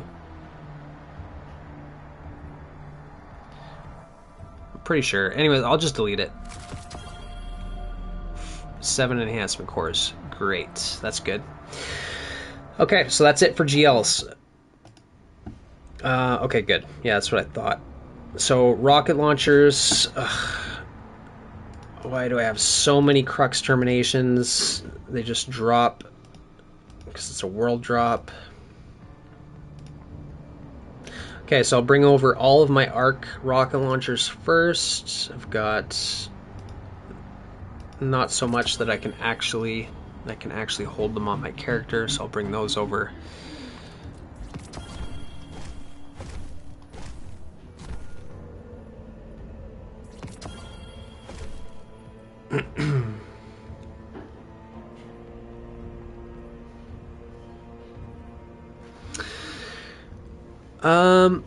Failed to apply completely. Why? Just move it over. There we go. Okay. Okay, so Crux Termination versus Hothead. There's actually a reason to keep Hothead, believe it or not, despite when Crux Termination released during the Season of the Wish, everybody kind of jumped to the the conclusion that it basically made hothead obsolete. However, I think there's still a couple good reasons to keep hotheads. Hothead has better stats overall, I want to say. Definitely feels better. Well, yeah, I mean, just looking at hothead, crux, hothead, crux, hothead, crux, hothead, crux. Crux is just kind of like, oh wow, it's got good velocity. I mean, if you want a feel-good rocket launcher, especially for GMs, like one that you got to pull out immediately to take care of a champion, hothead all the way for me. Especially this roll right here. Like, this is still my favorite GM rocket launcher, probably. I really wish you could enhance it, especially since Bungie said that we were going to be able to retroactively enhance Nightfall weapons that are adept. Still don't have that option. But yeah, this is an amazing rocket. It doesn't even matter that it doesn't have spike, because it's basically just for champs and yellow bars and stuff like that. But super good, 60% extra damage, explosive damage on explosive light shots, auto loading. It's perfect for GMs. You only need to shoot one shot at a time anyways, right? You can take a little breather in between shots. You shouldn't be just dumping all your ammo. Like, you should never reload this thing manually. Unless you absolutely need to shoot like 2 rockets in a row, I guess. Then you can do that. And then just stow it after the second shot. And then just let autoloading do the work. Right? So Crux Termination doesn't even have autoloading. It does have Reconstruction, which I guess you can argue is the same, if not maybe a little bit better than autoloading. It's like takes twice the amount of time to essentially reload the mag, but it does overflow as well. So if you want 2 rockets in the mag, then Reconstruct is going to serve you better. But if you just want more reliable, snappy autoloading rockets every 3.5 seconds, or is it less? I can't remember. Then you're going to go autoloading. But yeah, having the handling, like all the stats on Hothead, way superior to Crux Termination. You can pull it out faster, you can aim it faster, it looks better, it sounds better. I mean, Crux Termination has just kind of got that vanilla world drop, free looking weapon. Like, it's just kind of ugly, even without a shade. This is without the shader. I mean, look at that. It's like, ugh, it's just gross looking. And I don't like it, even without the colors. I just don't really like the model of Crux Termination. But you can't deny its total damage output, its DPS. That's where Crux Termination is really kind of king over Hothead, right? So Hothead, I would say, is the absolute best for GMs. Crux Termination is best for dungeon and raid bosses. This roll here, like, I don't have any reason to craft another one for the same purpose, because Clown Explosive Light gives you the most amount of DPS, basically. Explosive Light is, outside of Surrounded, which is really niche and usually a bad idea on rockets, this is pretty much the best damage perk. And then Clown Cartridge, like, normally, before this thing came out, Clown Cartridge on rocket launchers or Hothead would roll on the right, and people, that was actually a meta. I don't even have one anymore, but I used to have a tracking module with Clown Cartridge, right? It was tracking in the left, Clown on the right, Hothead, and that thing was actually like a meta contender rocket launcher for dungeon and raid bosses. No damage perk. It's just because Clown Cartridge was essentially giving you more DPS, right? Kind of like Cascade Point. Basically like Reconstruction. And I think, especially now in light of the Reconstruction nerf, like, I enhanced this thing before Reconstruct was ever even nerfed, and I believe it's superior. But Reconstruction takes like 7 seconds to put 2 rockets into the mag or something like that, right? Clown is going to do it automatically on every reload, right? And if you're doing dungeon and raid boss damage, if you're just dumping rockets and that's all you're doing, basically, this is the best roll to get, because you're always reloading no matter what, and you're getting more rockets in every reload. So yeah, this is definitely the roll to go for, right? So with that said, I can delete that. It probably just ended up in my vault. Not sure how or why. Slide shot surrounded. Envious surrounded. Envious outside of the. Here's the thing with Envious Assassin on rockets, and I will get to a rocket launcher where I do think Envious Assassin is actually very good. However, I don't believe Crux Termination is that rocket. Because Envious Assassin is only going to give you what, maybe 3 rockets in the mag, so you could do like you can dump 3 rockets, but then you're stuck having to reload every single one after that, right? Okay, so then there's the slide shot surrounded one, right? And I've got one masterwork not enhanced. This one's got hard launch impact casing, velocity masterwork, and this one I literally just pulled this out of the postmaster. This one's got quick launch for extra handling, and impact casing with slide shot. Handling, I think this one's better, so I'll delete that one. How about the only thing is, like, I'm keeping the slide shot surrounded roll simply because when Crux Termination dropped, this was essentially king of rocket launchers. Like, people were using this to demonstrate how good it is on like Heffend in Warlord's Ruin. Like, you just drop a well and start sliding around. You're surrounded by all the enemies, right? You just slide around in your well and you're constantly reloading. So it allows you to do basically the most amount of DPS for a rocket launcher, right? So I've held on to it for that very specific thing that you could do with it that I've never done and I probably never will do. So why am I keeping it?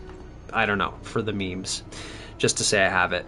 Because other than that, I mean, there's always kind of an argument to make for bipod, but it's more for GMs, right? I don't think you would ever use bipod for dungeon and raids unless I know there's like a little trick you can do with if you have a bipod rocket launcher on like a pre-damaged loadout, then you can swap over to a different weapon and essentially kind of trick the game into thinking that you have more ammo than you otherwise would. So like people were using like bipod rockets to stack up like whatever it is, 12, 15 rockets that it can hold. Then they would switch to like an exotic like Leviathan's Breath, and they would have nearly max ammo on Levy. I think Bungie patched that though, so I don't think that even works anymore. But outside of that, like bipod is a good perk in GMs, for the simple fact that you're going to have more rockets available to you more consistently, right? You don't really have to pick up as much heavy. It's more forgiving, essentially, if you miss a shot here or there. But it's a trade-off because, like, whereas you can do one rocket with 25% extra damage with this hothead here on a champ, right? You just shoot one time and then you can stow it and get onto another weapon. If you're going to use bipod, then you're stuck having to shoot like 2-3 rockets to do the same amount of damage that one explosive light rocket can do.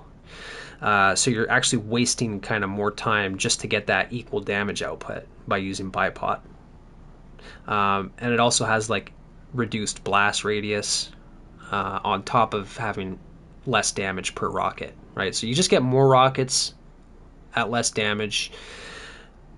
I'm just going to delete it. I have some other bipod rockets anyways. It's just, like I've said before, since heavy GLs have basically climbed into the meta above rockets, and they're in a good spot, like, it's kind of made bipod on rockets obsolete. The only thing is if we get rockets that are in the artifact in any way and heavy GLs aren't, then maybe there's an argument to be made for bipod. But I feel like if you feel like you need to use bipod for more rockets, even in a GM, then just use a heavy grenade launcher.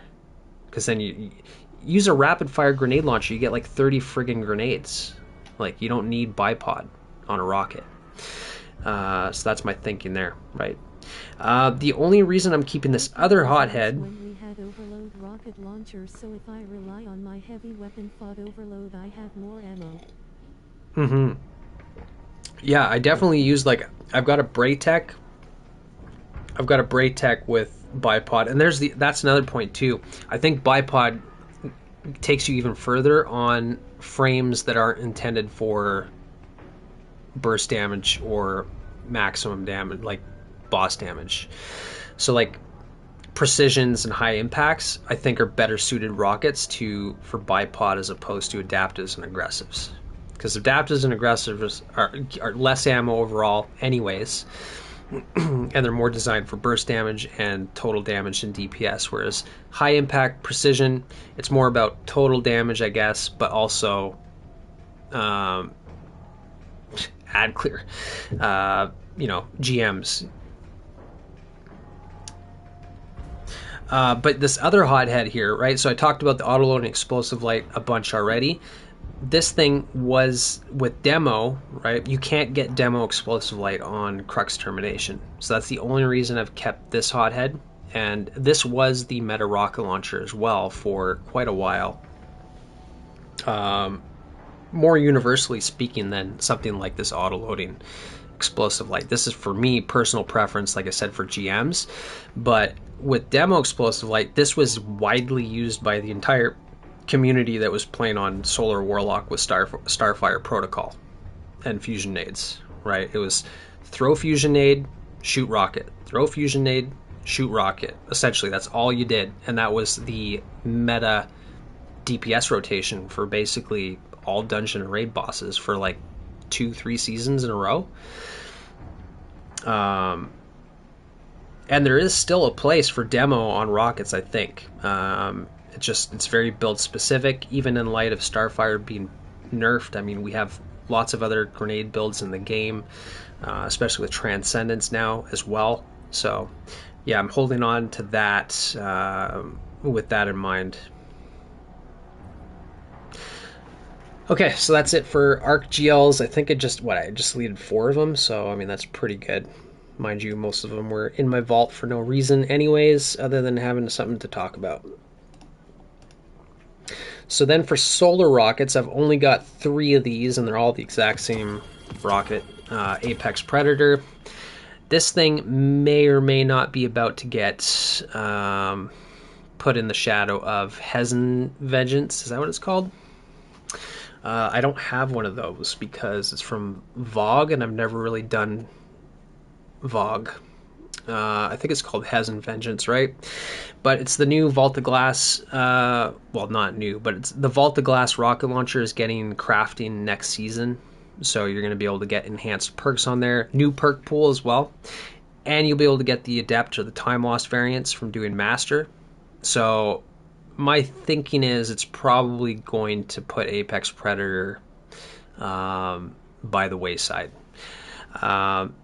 I mean, Apex Predator is still the best solar rocket launcher. It's just, it does require looking at it. Like, I'd have to look at this rocket again because Reconstruction was nerfed, right? Yeah, so I've got 3, and they all have Reconstruction. I've got Reconstruction Explosive Light, Reconstruction Bait and Switch, Reconstruction Bipod. I feel like I could probably get rid of the bipod, but let's see, because Reconstruction was nerfed, what would be the better perk now? Slideways. Slideways got buffed, but then you're kind of playing into the whole theory of like the same thing as slide shot surrounded on Crux. I mean, if you're in a fire team, I wouldn't recommend using slide shot or slideways if everybody's using rockets, because that to me just sounds like lots of revive tokens. However, if you're solo, you could safely slide around at a distance, right? It's more the surrounded thing, right? Because if you're going to do surrounded and slideways at the same time, then obviously it's way riskier because you're going to have enemies nearby that you can blow yourself up on. But if you're using like surrounded on Apex 2XD. Oh my god, that's true. I used to have surrounded on one of them as well, by the way. I just switched out. I don't know which one I switched. I think I switched explosive light. Yeah, I had surrounded on this one, and then I put explosive light on it. The only reason I put explosive light on one was because I wanted to use it. I can't even remember. I think it might have been for the witness or something like that. Just because still hunt was basically the main damage output, right? So it's just fire still hunt as much as possible, and if you run out of still hunt or you need to switch off of it for a minute, then you could just switch to Apex Predator, not worry about proc and bait and switch. You just immediately have 25% extra damage on every rocket, right? So it wasn't even for like dumping the entire reserves, it was just for the occasional rocket shot to supplement still hunt. So I think that's why I had that there. And then bipod would have been for GMs, but you know, I just pretty much made an argument against doing that on adaptives and aggressives. Yeah, I don't know. I'm gonna have to revisit Apex Predator probably in Heresy. We'll see what Hesen's Vengeance rolls, how it compares. But Slideways, good alternative. Demo, right? If you're on a good grenade build, like I just said with the hothead, for that old Starfire meta, you could put demo on this thing instead of reconstruction. So yeah, I'd probably do that. I'd probably just do demo or Slideways. I mean, reconstruction's still like, it's not horrible, but it's just, I don't think it's as good in damage rotations versus bosses. I think it'd be better suited to GMs. And if I'm going to use it in GMs, then probably going to prefer explosive light over bait and switch. Yeah, I don't know. This is kind of a tough one, to be honest. But I'll keep all three, I think. Yeah, because I can switch some of the perks around on them, and we never know when we're going to be in like a rocket meta, so.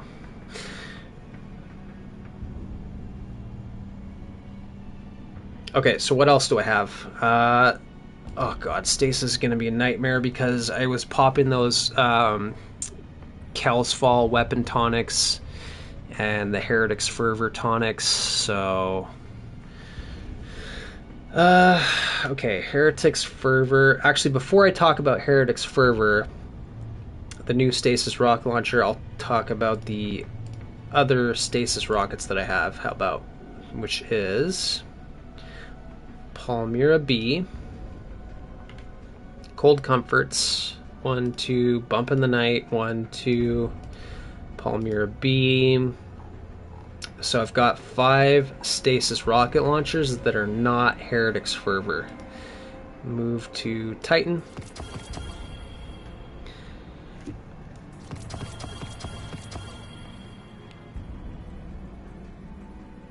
Yeah, so this is Heretic's Fervor is going to give me a problem here. Kind of like Chill Inhibitor.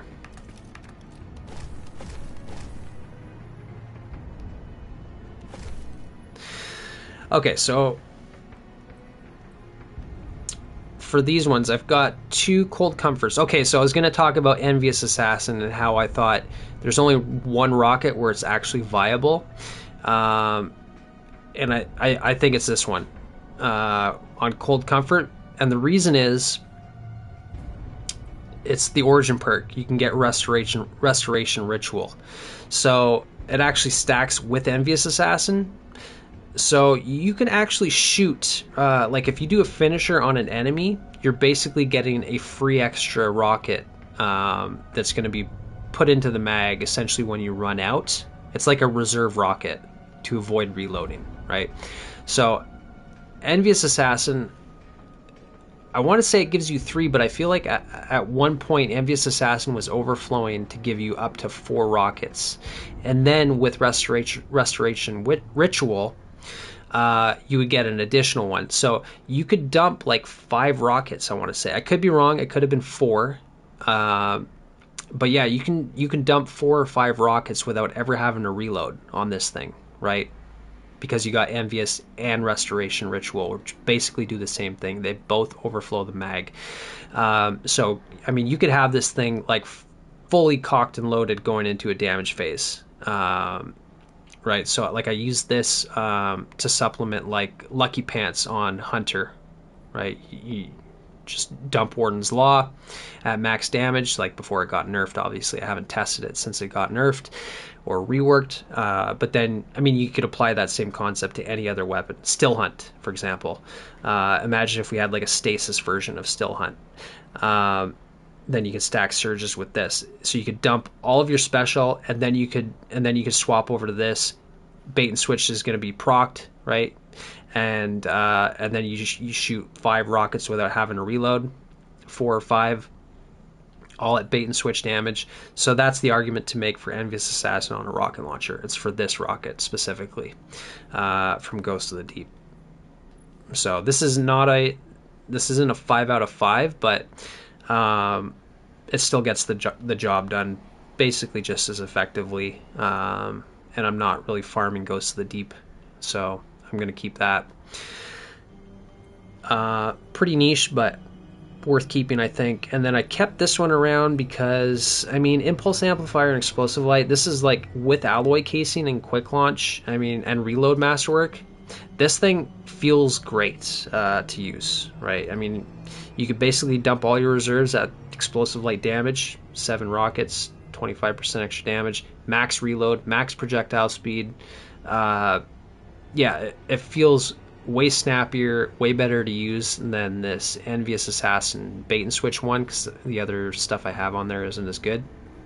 But still, like, I've hardly even used this. Like, it would be good for dumping all your rockets on a boss, but you know, we have so many other rockets now where I think it's just kind of been power crept.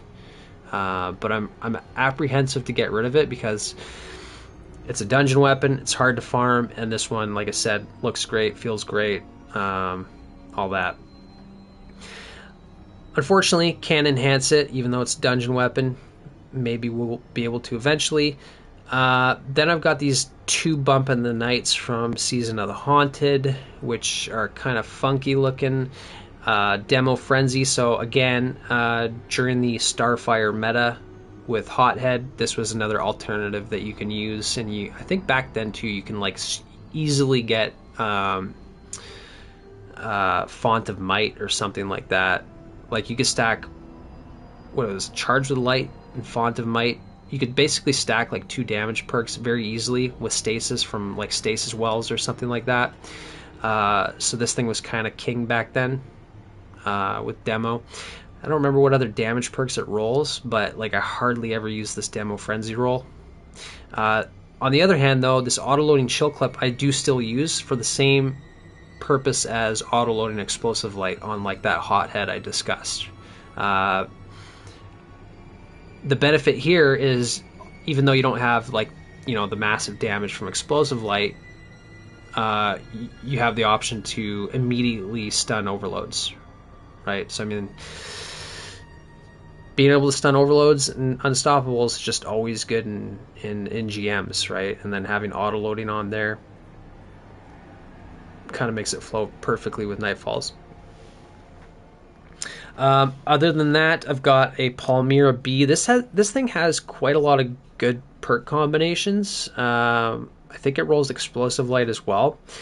I ended up tweaking this one to have auto-loading Lasting Impression when Onslaught came out during Into the Light, because if you're up against the Fallen, then you get the massive Brig bosses, right?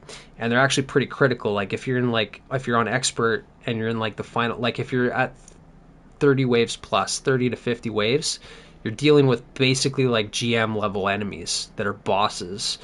And the Brigs can, like, if you don't immediately kill them, they can ruin your run, right? And then you're back to orbit.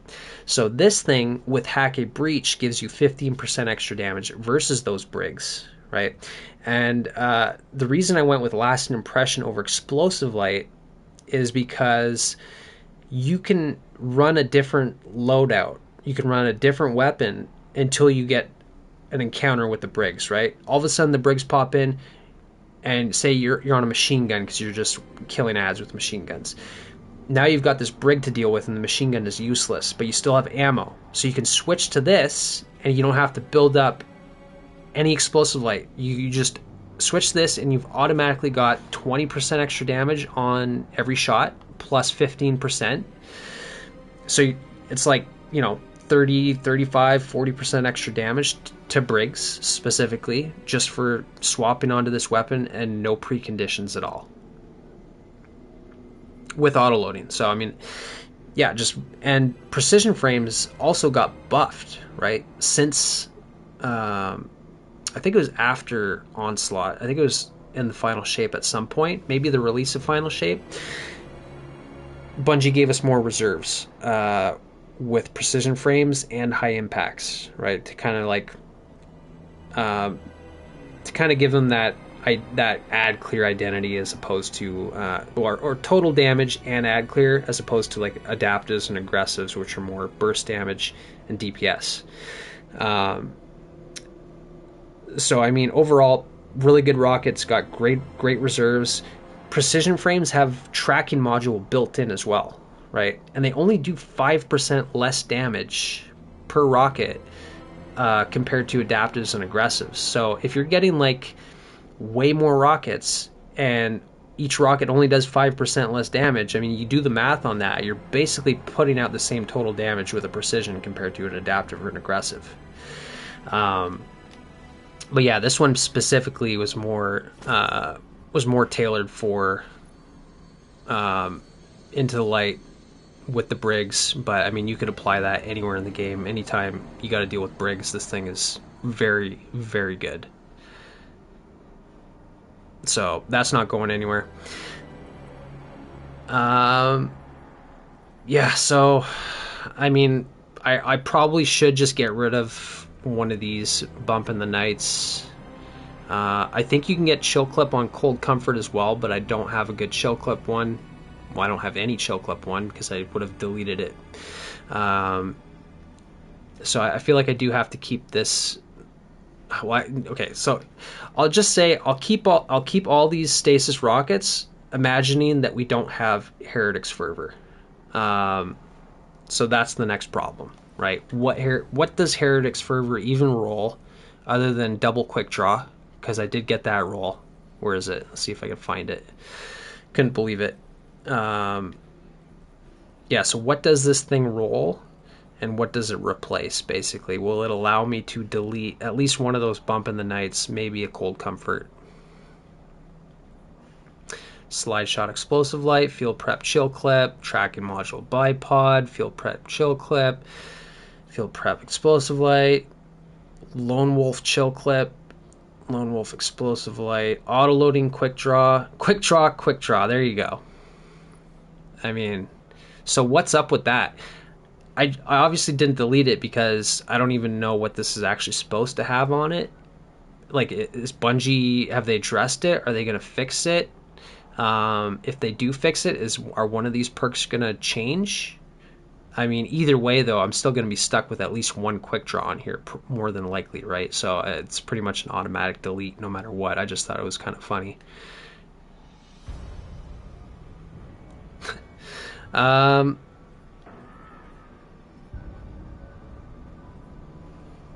What else? Auto-loading Explosive Light, auto-loading Chill Clip, aggressive. So I guess I could delete the Bump in the Night because I can... Rolling on the floor laughing.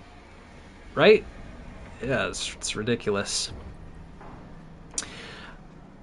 Like, I guess I could delete... The thing is, what's the better origin trait? Like, if I had to compare auto-loading Chill Clip on Heretic's Fervor versus Bump in the Night, Dark Ether Reaper versus...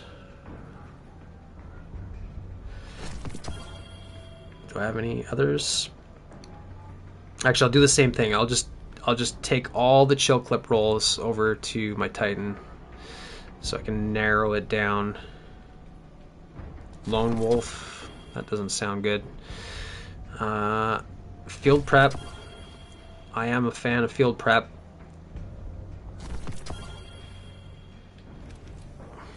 Okay. I want to store. Okay. Go back.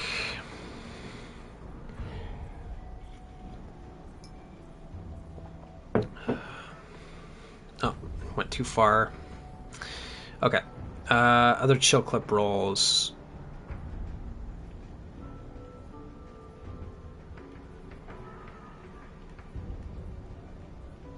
Any other chill clips? Doesn't look like it. Okay. So I got 4 Heretic's Fervor with chill clip.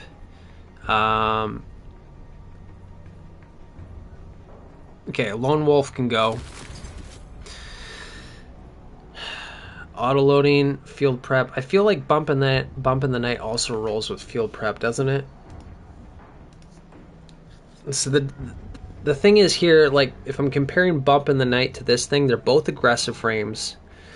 Bump in the night has extrovert, final blows while near multiple combatants or near nightmares, restores health.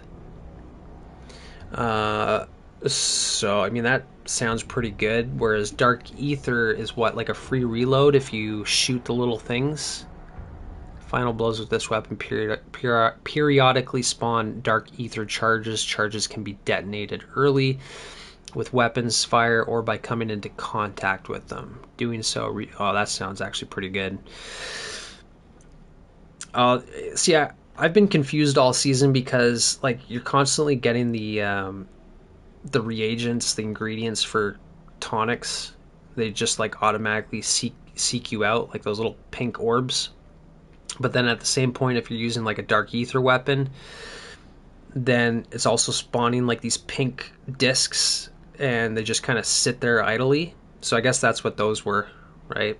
I mean, the fact that it can reload the magazine is pretty good. Not that that would be very helpful during like boss DPS, right? Because you're not really, you have to kill stuff to get them, and then you have to like proactively go out and find them, or seek them out, shoot them, grab them. Like not practical for boss DPS, but for ad clear, especially on weapons that you don't want to reload manually, Dark Ether would be the superior perk. But I think, I don't know, it's a toss up between Extrovert and Dark Ether. They're both so like, I mean, they're origin traits. It's not like a huge game changer. But I think generally I'd probably rather have Extrovert on Bump in the Night. Plus, on Bump in the Night, I can also have a 5 out of 5 because I can craft it. I can put whatever masterwork I want on there. I can put whatever barrel, whatever mag. Heretic's Fervor, I'm just kind of left to the mercy of RNG. And so if I'm looking at these ones specifically, unless it's a 5 out of 5, if it has the exact same roll that my Bump in the Night has, I should just delete it.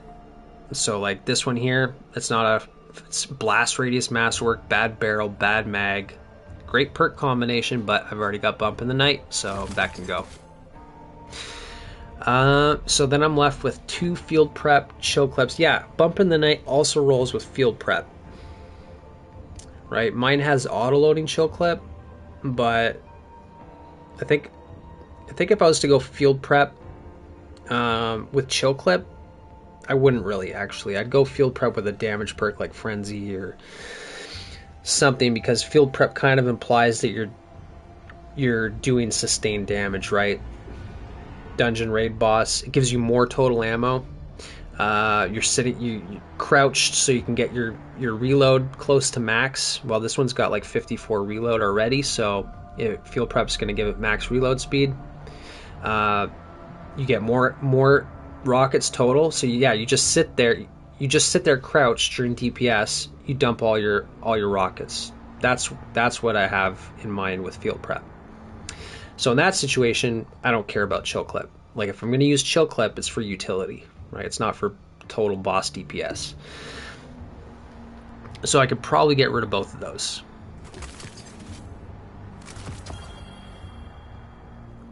Okay, so what other Heretics Fervors do I have? Okay, let me look at the Heretics Fervor on Dim, compare the perks, and see what I would actually want on this thing that's unique. Because apparently it's not Chill Clip, because I think I just established in my head that Bump in the Night is the superior Chill Clip rocket, unless I got a 5 out of 5 Heretics Fervor, and then I was just, purely comparing origin traits. I guess stats too. Like, I mean, if they're gonna be that close, uh, in function, frame, perks, and everything is identical, then you're just comparing origin traits and overall stats, and that's it.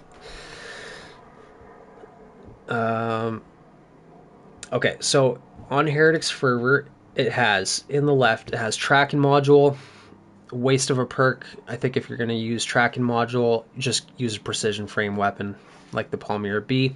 Field prep, auto loading, lone wolf, rhyme stealer, quick draw, slide shot. In the right, it rolls chill clip, vorpal, frenzy, bipod, quick draw. So even in the API on Dim, it has double quick draw. It has it in the left and the right. So, I mean, that explains why I got double quick draw. Explosive light, harmony.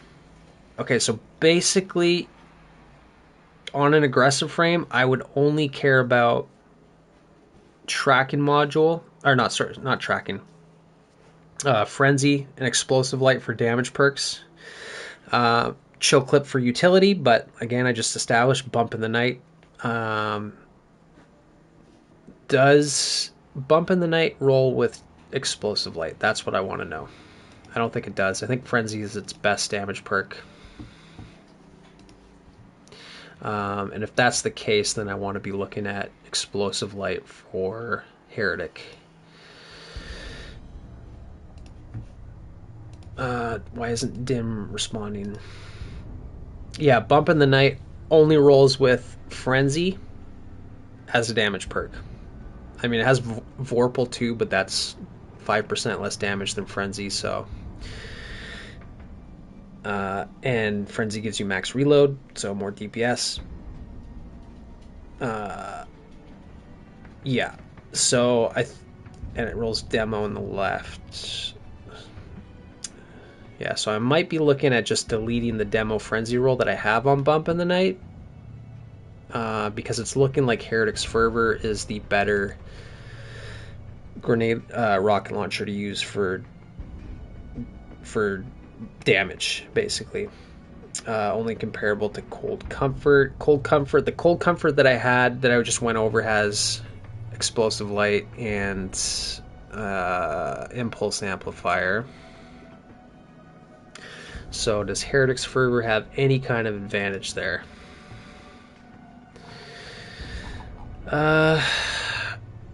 Explosive lights.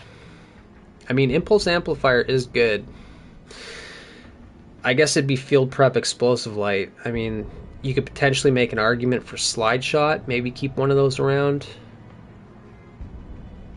Heretic does have Rhyme Stealer Chill Clip, which might be an interesting roll to keep for Chill Clip on this thing.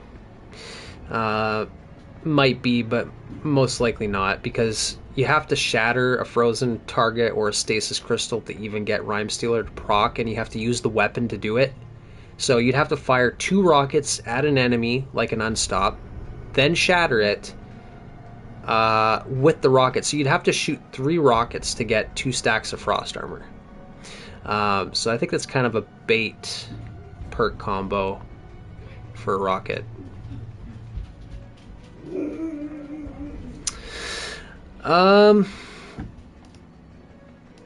Yeah.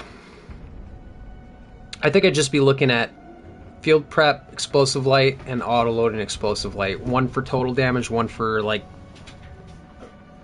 one for nightfalls with auto loading. So do I have... I think everything else I could probably delete. I think I could delete all the bipods even. I don't know, let me let my dog out.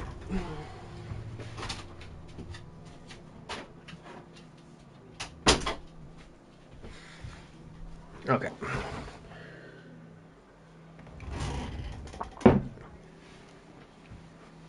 Okay, so is there a reason to keep bipod? I don't think so. Slide shot explosive light. I mean, total DPS, yeah. Pretty much have to be solo. Can't do it near teammates. Can't have them doing it near me. Basically, put it this way: like if I don't want a fire team sliding around in front of me shooting rockets, then I don't really want to do that to a fire team member either. So it'd be like solo. Tracking bipod, no.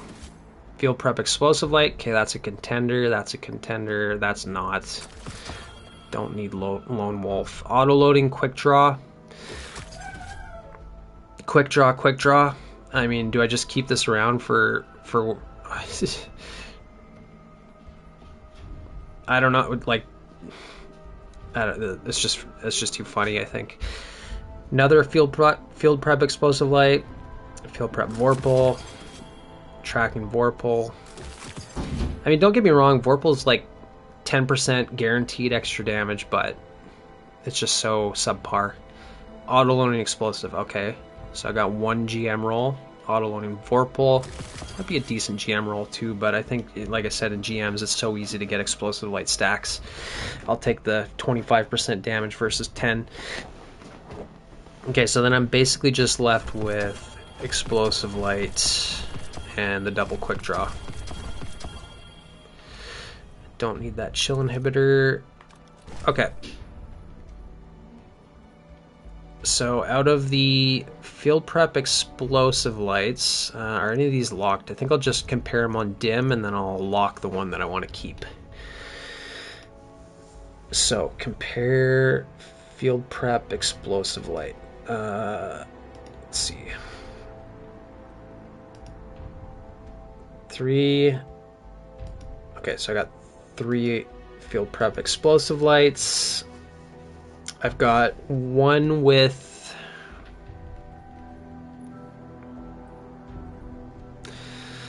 alloy casing. I don't need increased reload speed.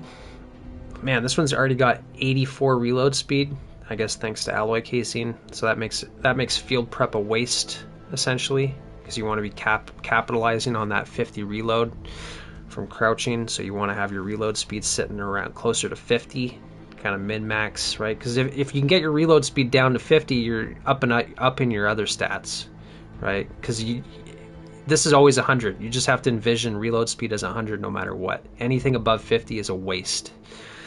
Otherwise, you're not really using field prep. Vault launch, that's not good. I don't have spike. Or impact casing, I should say. Do I have any with impact casing? I don't. Blast radius. So, aside from impact casing, what's the next best barrel to have? Is it implosion rounds? Black powder is blast radius. So I think the same concept applies to rockets that does to GLs, right? Like you want to minimize your blast radius to increase your impact damage, essentially. So if that's the case, I don't want a magazine that increases blast radius. I want one that decreases blast radius and or increases velocity. So like high velocity rounds is not bad.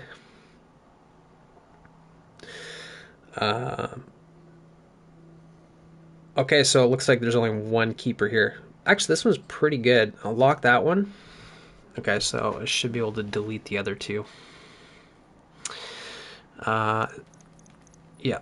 Okay, so this one's getting deleted.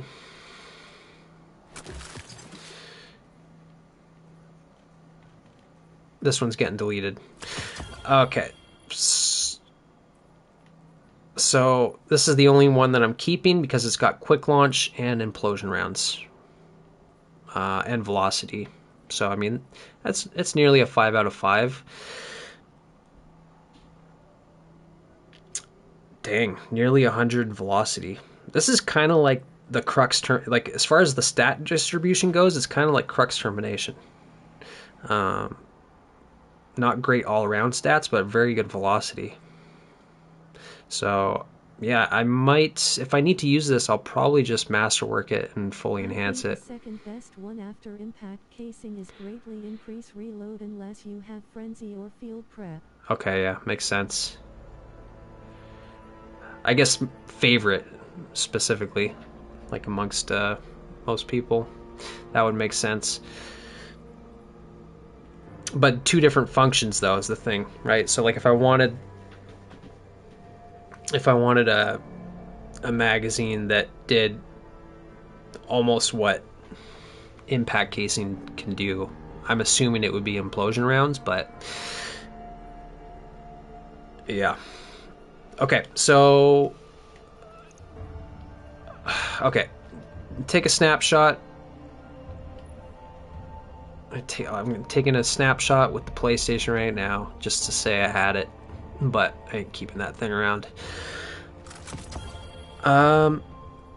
Okay, so then it's just slide shot explosive and auto loading explosive. Auto loading explosive has impact casing, which is kind of nice. Confined launch is not great, but yeah, not a great barrel. But this could be pretty good.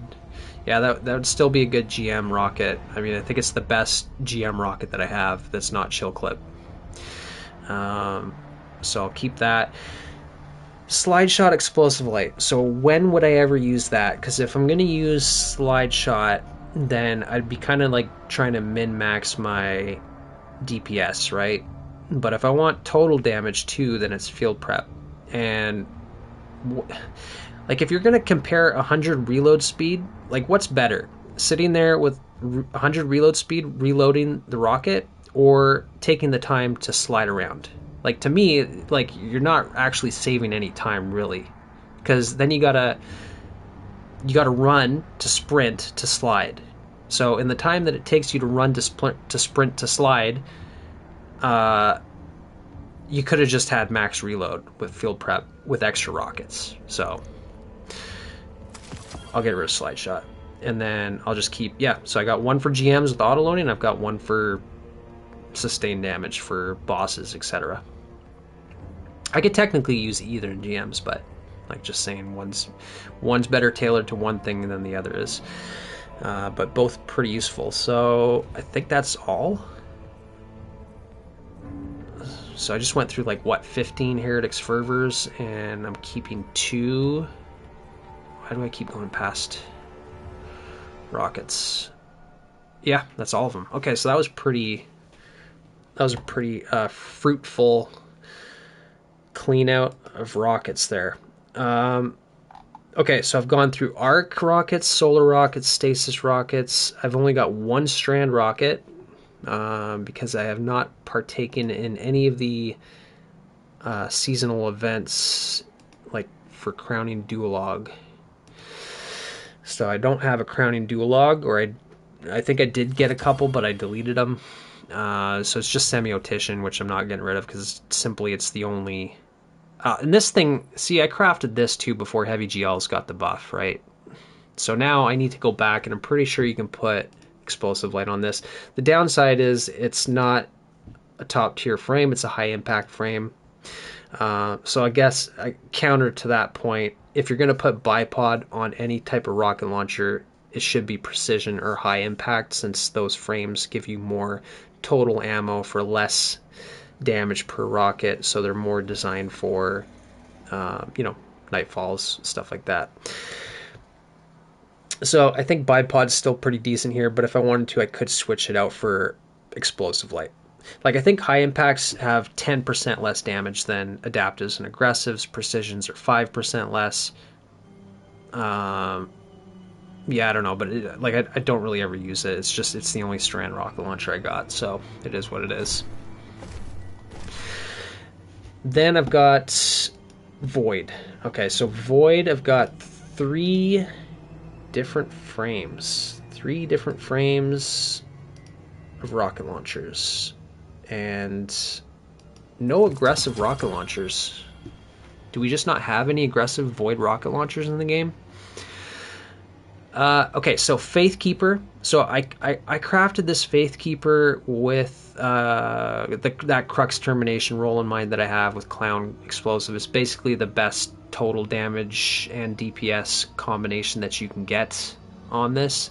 But this is a precision frame, right? So like I said, it's 5% less damage than adaptives and aggressives, but looking at all the other Void rockets that we have, this is potentially still the best damage rocket launcher that we have for Void. And I think I've only used it in like Encore, the exotic mission from Echoes. Other than that, I haven't really had a chance to use it much. And I think I went alloy casing here instead of impact because Clown, right?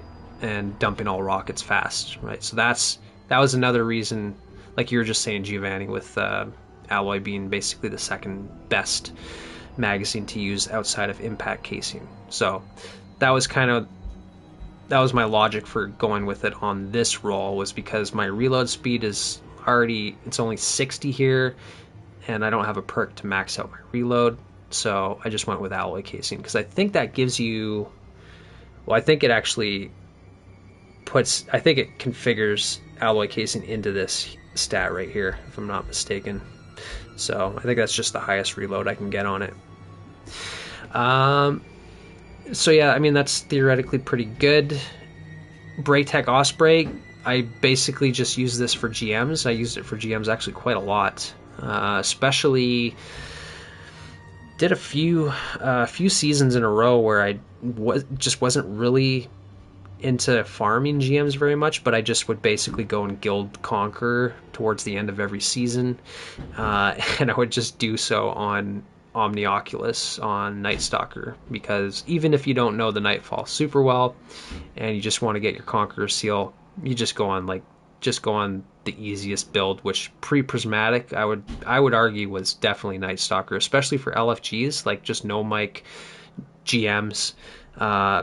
If you got one or two Void Hunters, I mean, it's pretty hard to wipe and go back to orbit.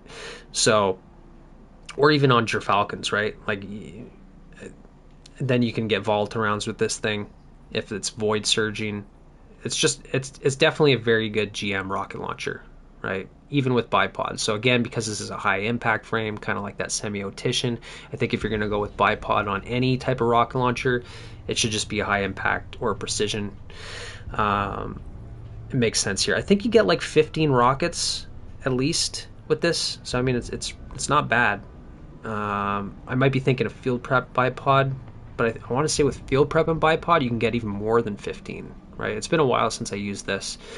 But yeah, I've got the option here. I can even go Envious, right? Because like I was just talking about, Envious Assassin not being a good perk on rocket launchers except for Cold Comfort because of Restoration Ritual. You can stack the two together with bait and switch, shoot like 4 or 5 rockets without having to reload. There's an argument to be made for Envious Assassin as well with bipod. Right, so I forgot about that. That is true, but because bipod gives you, essentially two in the mag, right? It's 2 rockets. If you're using Envious Assassin, you could have like 6 rockets.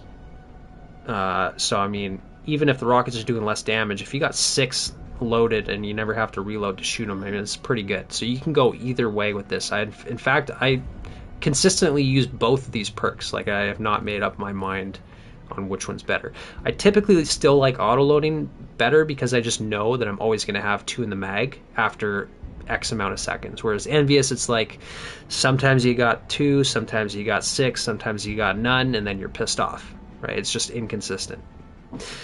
But yeah, I do like this Braytech. Again, disappointed, just like Hothead, that this being an Adept Nightfall weapon is not enhanceable. I hope it will be at some point. Then there's this Red Herring Field Prep Frenzy, just kind of the best. I want to look at. I mean, this is the only like good frame rocket launcher for Void rocket launchers. It doesn't have Clown and Frenzy, so it's not. I would say that Radiolera one from Echoes is probably even better damage than Red Herring, despite being a precision, because of Clown, right, for the DPS. But I mean, Field Prep giving you max reload and extra rockets. Well, Frenzy is redundant with Field Prep. I mean, you're getting max reload speed no matter what, right? So it's kind of a moot point. But you are getting extra rockets and you have a better frame. So I don't know. It'd be a close call. What's better, Faith Keeper or Red Herring? Either way, though, like Void rocket launchers are pretty low on the totem pole for elemental type of rocket launchers compared to like Apex Predator, Cold Comforts, Crux Termination. Like they're all generally better. If you play Trials, but tomorrow's answer is Void Rocket with some very nice perks in Oh. the same frame as Braytech. Yeah, that's going to be like an aggressive or something, right? I forgot about that. I don't play Trials though, but I'm not ruling it out. Like a year or two ago, I basically committed to never touching PvP again in this game, out of like protest.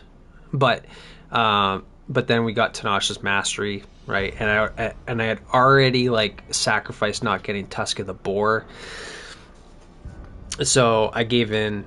And I farmed up some Iron Banner like a month ago or whatever.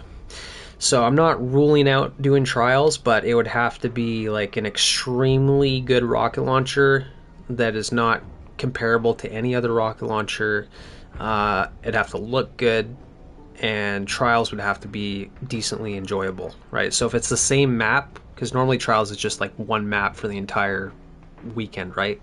Then I'm not gonna be having fun. Like I need map rotation and better game modes. I'm not really a big fan of 3v3 on the same little map over and over and over again. But I like this Red Herring. It's got Psycho Hack as well, so like I use this to do my solo flawless Spire the Watcher on Hunter, right? Psycho Hack is reduces enemy damage output. I think it's like 10-15% or something like that. It's a lesser overload, but again, Psycho Hack is being put into the artifact tomorrow, right? There's some type of artifact mod whenever you apply disruption, exhaustion, that's what it was. Bungie was calling it exhaustion. Whenever you apply exhaustion to an enemy, you get some type of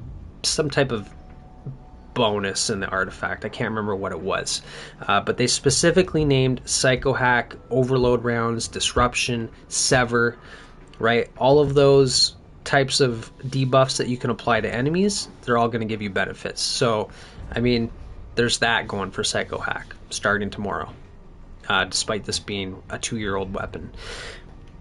But yeah, I use this to do my solo flawless on Percy's. I mean, you get a lot of rockets with Field Prep, and Frenzy's unfortunately the best damage perk, but it does make the rocket feel pretty good with max handling and the reload, of course. Just double checking what else it rolls. It does have lasting impression. So I mean, technically lasting impression could be better with Field Prep, especially because you're already being kind of redundant on your reload with Frenzy and Field Prep. There's overlap there. And last impression is more damage than Frenzy, right? It's kind of, sometimes it's just kind of awkward to use lasting impression because like the boss can go immune before your rocket blows up, right? Other than that, I mean, it's got Golden Tricorn and Adrenaline Junkie, so technically there's a lot of things that you could do to get better damage than Frenzy. It's just they're all awkward perks. Like Adrenaline Junkie and Golden Tricorn, way too awkward to set up. More for ad clear weapons, not for a rocket launcher. So yeah, I think if anything I might go back and put lasting impression on this instead of Frenzy. Or I'm just probably more than likely just not going to touch it at all. But all that to say, I'm going to keep those 3 Void rocket launchers because they're different frames, slightly different utility. So in total, I'm keeping 18 rocket launchers. And I still have 24 grenade launchers, 20 swords. So not super fruitful on these cleanouts, even though I did just get rid of like 12 Heretics Fervor. Okay, so linear fusion rifles next. I want to try and wrap this up in the next half hour, so I'll try and get through these, maybe a little bit quicker. This is pretty exciting though, because next season we're getting a 10% buff to linears, right?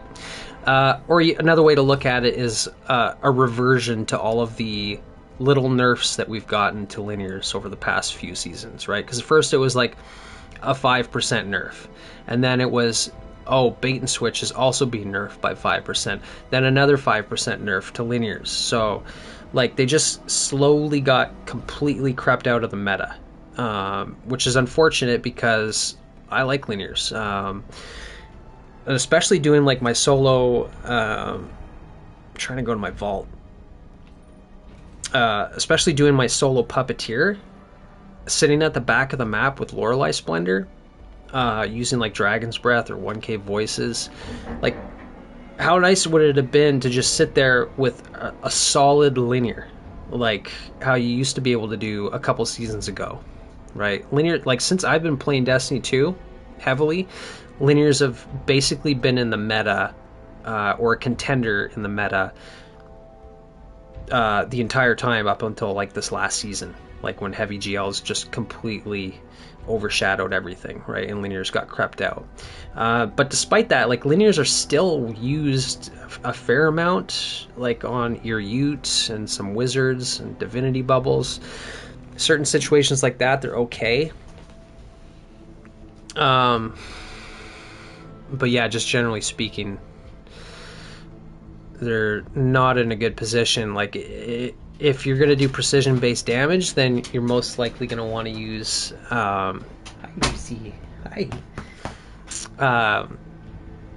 you may as well just use like Sleeper Simulant, Leviathan's Breath, Whisper of the Worm, an exotic, Thunderlord even, right? Like, all of the exotic precision-based weapons are going to do better than any of the legendary linear fusions, essentially. So, what do I have? But yeah, like, when I was doing my puppeteer, I was like, wow, I can... If this was like Samuma, because looking back at Ghosts of the Deep, I mean, Samuma was arguably a harder fight, or at least as hard as Puppeteer. Like, I mean, you essentially had to survive on Risk Runner, just like you do in Vespers. Samuma's blasting you the entire time. You got the moths, you got the thrall, you're being mobbed. You can't even hit her because she's flying all over the place.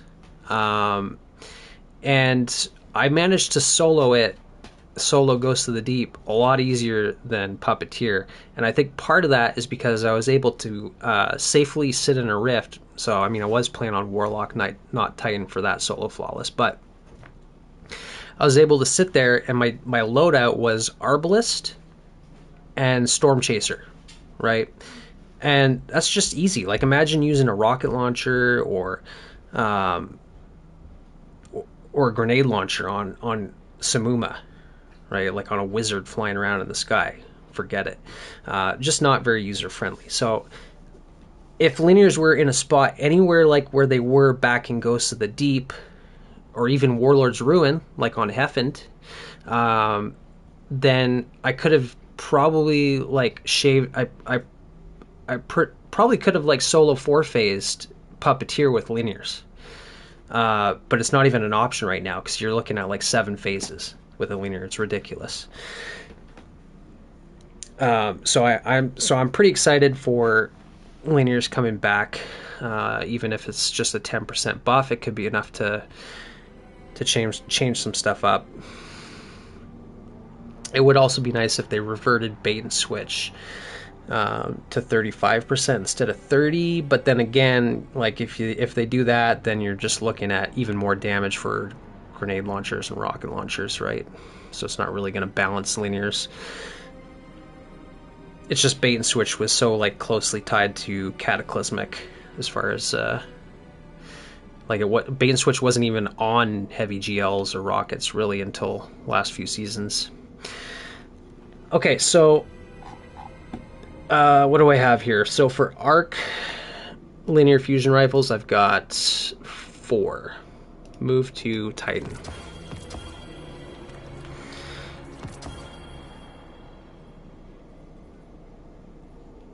Okay, well that's 3. Where's the other one? I was literally just looking at it in the vault. Okay, there it is. Alright, so yeah, just what's the other one? Tarantula? I think Tarantula was pretty popular, but that came out before Witch Queen, so it doesn't have an origin trait, so and it wasn't really farmable post Witch Queen when I started playing, so it doesn't really fall into my, like, I have a little rule set for myself. Basically, if a weapon doesn't have an origin trait, I don't keep it, right? I'm trying to like set rules for myself so I don't overflow my vault. So one of my rules for myself is don't keep weapons that don't have origin traits, right? And more than likely, as I've seen happen over and over again, all of those really good older weapons that don't have origin traits, Bungie re-releases them with new perks and new origin traits, and then voila, I've got. I will eventually get it, and it'll be better than the old one. Is the way I look at it. But nothing's going to compare to Storm Chaser unless we get an updated perk pool or crafting available, or like adept versions for doing master duality. I know with like Frontiers and the new game director for Bungie for Destiny 2, like he's said they want to do some reworks to like a lot of the older content so you can get adepts and essentially just revamp and update all the older loot, kind of like what they're already doing anyways for like Garden of Salvation, Vault of Glass, Deepstone, that kind of stuff. So they're going to carry that over to dungeons. Since I'm in the Enclave, I gotta shoot this because this is my favorite sounding weapon in the entire game.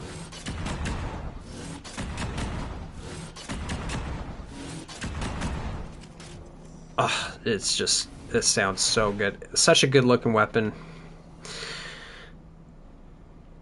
And when they released it too, you were able to shoot it even faster. Like it would start shooting the next shot like basically after the first round and the first burst was fired. So it was almost like a machine gun. And it was literally the meta for like an entire season. Yeah, good times with Storm Chaser.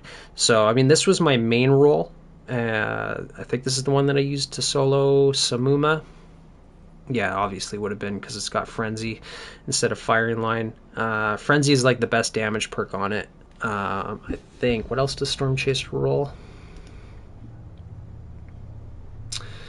Frenzy, Firing Line, Vorpal. So Vorpal's not bad, but it's 10% versus 15 for Frenzy. And then if you're in a fire team, you should definitely be using Firing Line because that's the highest damage perk, right? It's 20%. This thing does roll with Rampage too, but like you're not going to be ad clearing with a linear fusion rifle, so don't go for Rampage. Even if you think you can get 33% damage on it, you're not going to do that. I don't think anybody is. But yeah, Frenzy for max handling, max reload. The convenience of autoloading is nice, but I always knew in the back of my head that Clown Cartridge and Frenzy would probably be better. It's just this and this rapid hit Firing Line and this autoloading Frenzy were basically the only two good Storm Chasers that I had and kept around for so long, right? So this one for raids, fire teams, for Firing Line. Rapid hit is nice because it basically gives you the max reload and stability anyway. So this thing shoots like a laser. Yeah, really good. And the Frenzy roll for basically solo stuff, or if I can't rely on my teammates for being next to me. But yeah, like I knew despite this auto-loading Frenzy being really good, there's obviously some, like auto-loading and Frenzy are kind of at odds, right? Because Frenzy wants you to do sustained damage and it wants you to reload at max reload. Auto-loading defeats the purpose. So Clown Cartridge would actually be better than Frenzy. And it wasn't until recently that, like this season, I went and did a duality and I actually landed Clown Frenzy. Like this is what I ultimately wanted the entire time. The only thing is, like I didn't get a good battery on here for increased charge time or anything like that. So it's not like a 5 out of 5, but I do think Clown Frenzy is better. than auto-loading frenzy. Yeah, and probably for the raid setting, fire team setting, rapid hit firing line, I don't think I'd change anything about it, because rapid hits, giving you it's giving you reload speed that you wouldn't get otherwise. And then I've also got accelerated coils on that, so that's pretty good. So 3 storm chasers, but ultimately, like, I could delete the auto load,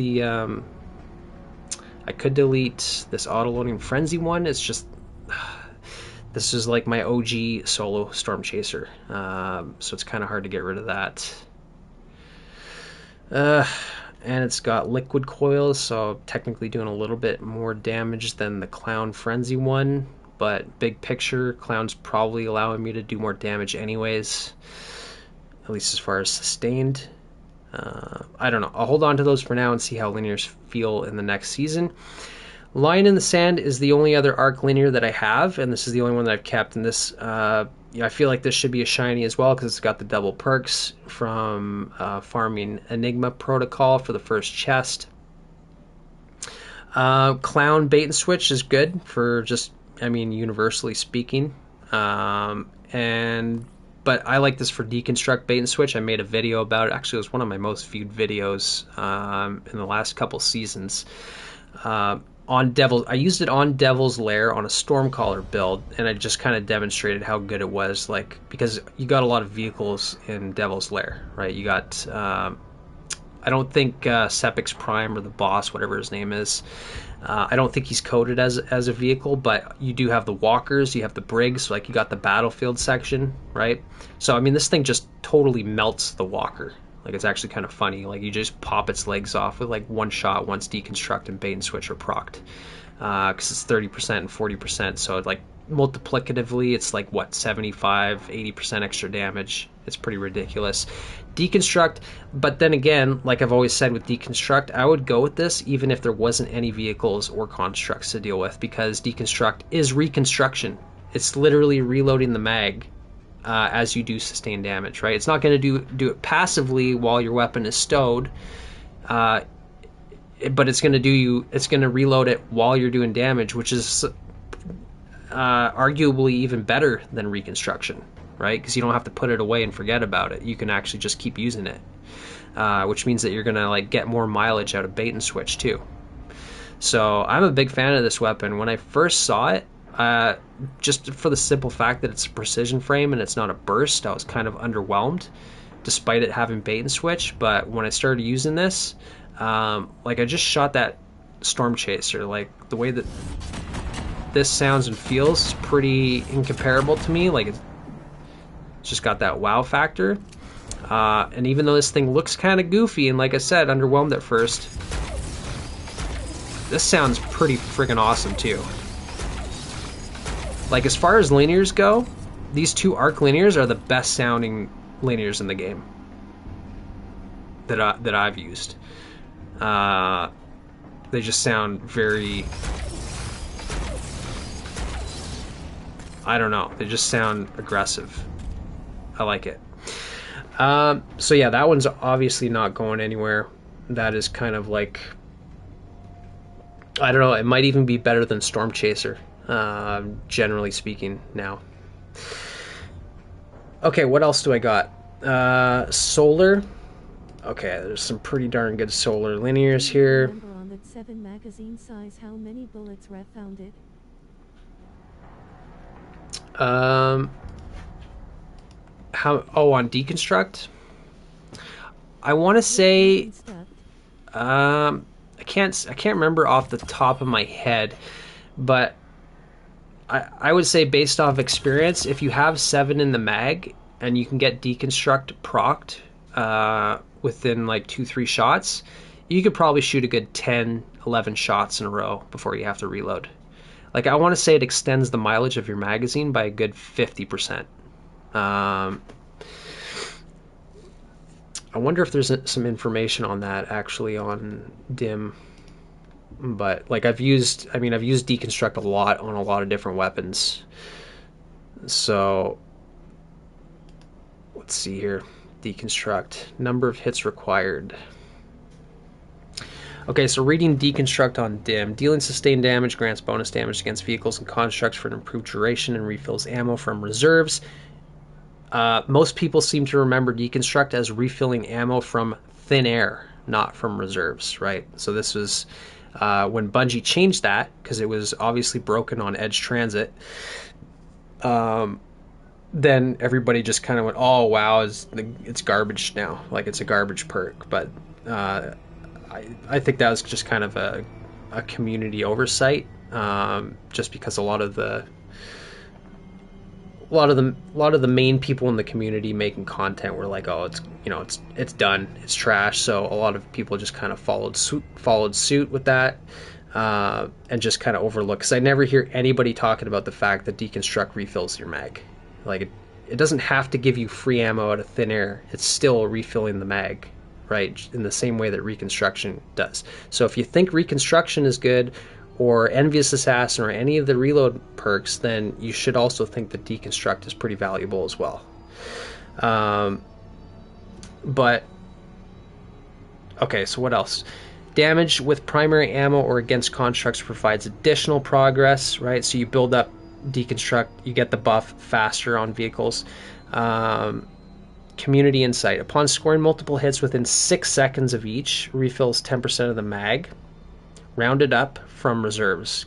Can be reactivated without a cooldown. Cannot load the magazine beyond its base capacity. Grants 40% increased damage against constructs and vehicles for 5 seconds. We already know that. That 5-second timer, by the way, once you get it going, you can keep it reprocced, right? As long as you're still doing sustained damage versus a vehicle, the 5 seconds is going to stay at 5 seconds, right? You're not going to like lose the 5-second buff and then have to reproc it or anything like that. It's just going to be up all the time. Oh yeah, there it says in the next sentence, additional hits refresh the buff duration. Number of hits required. If magazine size is 1, it takes 3 hits. Otherwise, 2. Plus 50%, 25% on primary weapons of base. Hits against constructs and vehicles provide 1.5 times activation progress for primary weapons and 2 times progress for special weapons. I don't know, it's a lot of jargon to understand that 100%. I'm just going to tell you from personal experience that it's around 50%. You're going to extend your mileage for your magazine by about 50%. Okay, so solar linears. Well, we got the old class. So I've got 2 of these cataclysmics. I'm looking forward to using this next season too, because this is like the linear. I love the way linear sound. I mean, don't get me wrong, cataclysmic sounds pretty wicked as well, but it's definitely a different. It's definitely a different sound than Storm Chaser and Lion in the Sand. So yeah, I've got 4th times bait and switch because that's like the OG, the OG linear from VOW. I used this all the way up to Warlord's Ruin. I used this a lot on Heffend in combination with like a sniper rifle or Wither Horde or something else, right? Yeah, it was good all through Warlord's Ruin until it got hit with another nerf. Bait and switch got hit with a nerf. Heavy GLs got buffed, so yeah, we just haven't used it since. But I crafted this other one with no distractions and box breathing, and this one, I mean, I crafted this basically just for Nightfalls, where I was just going to be doing like occasional damage, like occasional burst damage, right? Because you can proc box breathing and no distractions at the same time, as you can see on the bottom left of my screen there. And if you're on controller on console, no distraction is actually kind of nice because you get like 0 flinch, right? And flinch on console is worse than it would be on PC, I imagine, because then you're having to contend with aim assist variables at the same time, right? Like if you get broken off of aim assist due to flinch, then that's like a whole nother thing to try and control, as opposed to not having aim assist on a mouse and keyboard, for example. or less. You know what, I don't know exactly how aim assist works on mouse and keyboard on Destiny itself, but most first-person shooters, there's no aim assist on mouse and keyboard, which can be a good and a bad thing, right?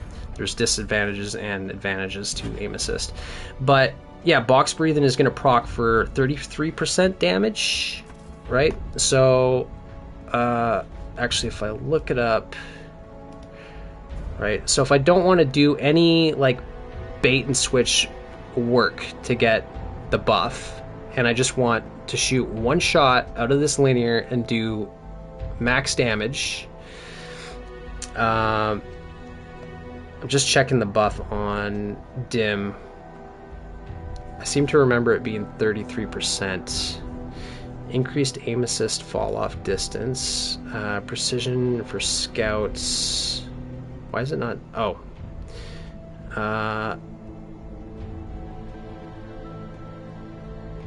It's not telling you what the damage buff is on dim for some reason, but it's like 33%, which now is more than bait and switch, right? For essentially doing nothing, just aiming down sight for like half a second. Boom, 33% damage. So I've used this actually quite a bit in Nightfalls. Obviously, it's not like a total damage monster like the 4th times bait and switch is, but it's just good for like one shot burst damage. So I've used it occasionally.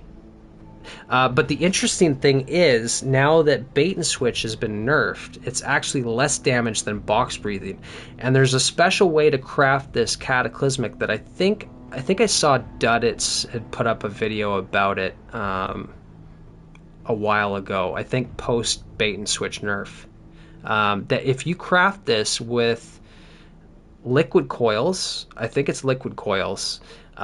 Basically, what you want to do is you want to have as high of a charge time as possible, so that in the time that it takes you to proc box breathing, like that, you can basically start firing right away, and by the time it shoots, box breathing will proc at the same time, right? So you can just, every single shot, you don't have to actually sit there and hold the trigger to aim down sight. It's just the charge time is automatically going to line up with the time it takes to activate box breathing.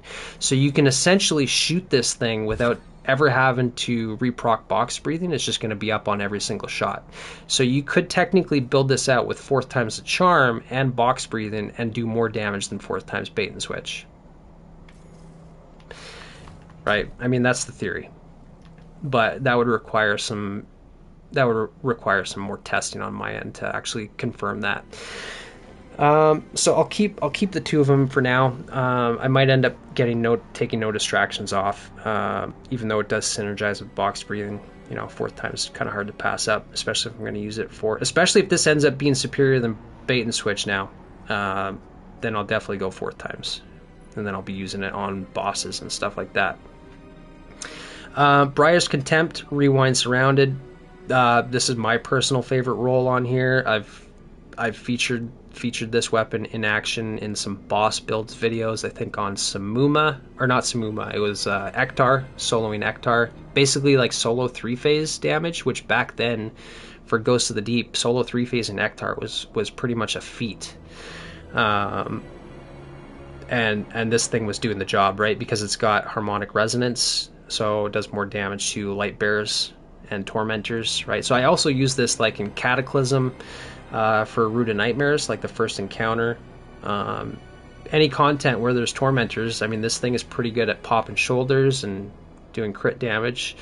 You do have to be careful though, like if you're using this thing on tormentors and raids, like in Cataclysm, and you don't want to prematurely trigger the mechanics of the encounter, because this thing can absolutely just completely melt the tormentor, like accidentally, right? You just accidentally killed the tormentor way too fast, and now all of a sudden your team is wiping because of the power of this weapon.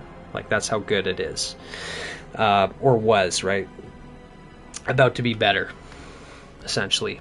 And because we're going into Sundered Doctrine, right, on Rolk's, isn't it Rolk's pyramid ship or something like that? There's going to be Dread. So I'm kind of picturing some Tormentors being in there, maybe. So Harmonic Resonance might be a strat, right? And again, if you use more than one weapon with Harmonic Resonance, then you're increasing the damage even more. So you can use like Conditional Finality with Acacia's Dejection, or whatever the Trace Rifle's called. Or you could just go triple legendary weapons like Rufus or Michael's and this thing, and then I think if you're using 3 Harmonic Resonance weapons, then you're doing like 10% ish extra damage on Light Bearers and Tormentors. So I mean, this thing's a monster for sure. Actually, I gotta shoot that too.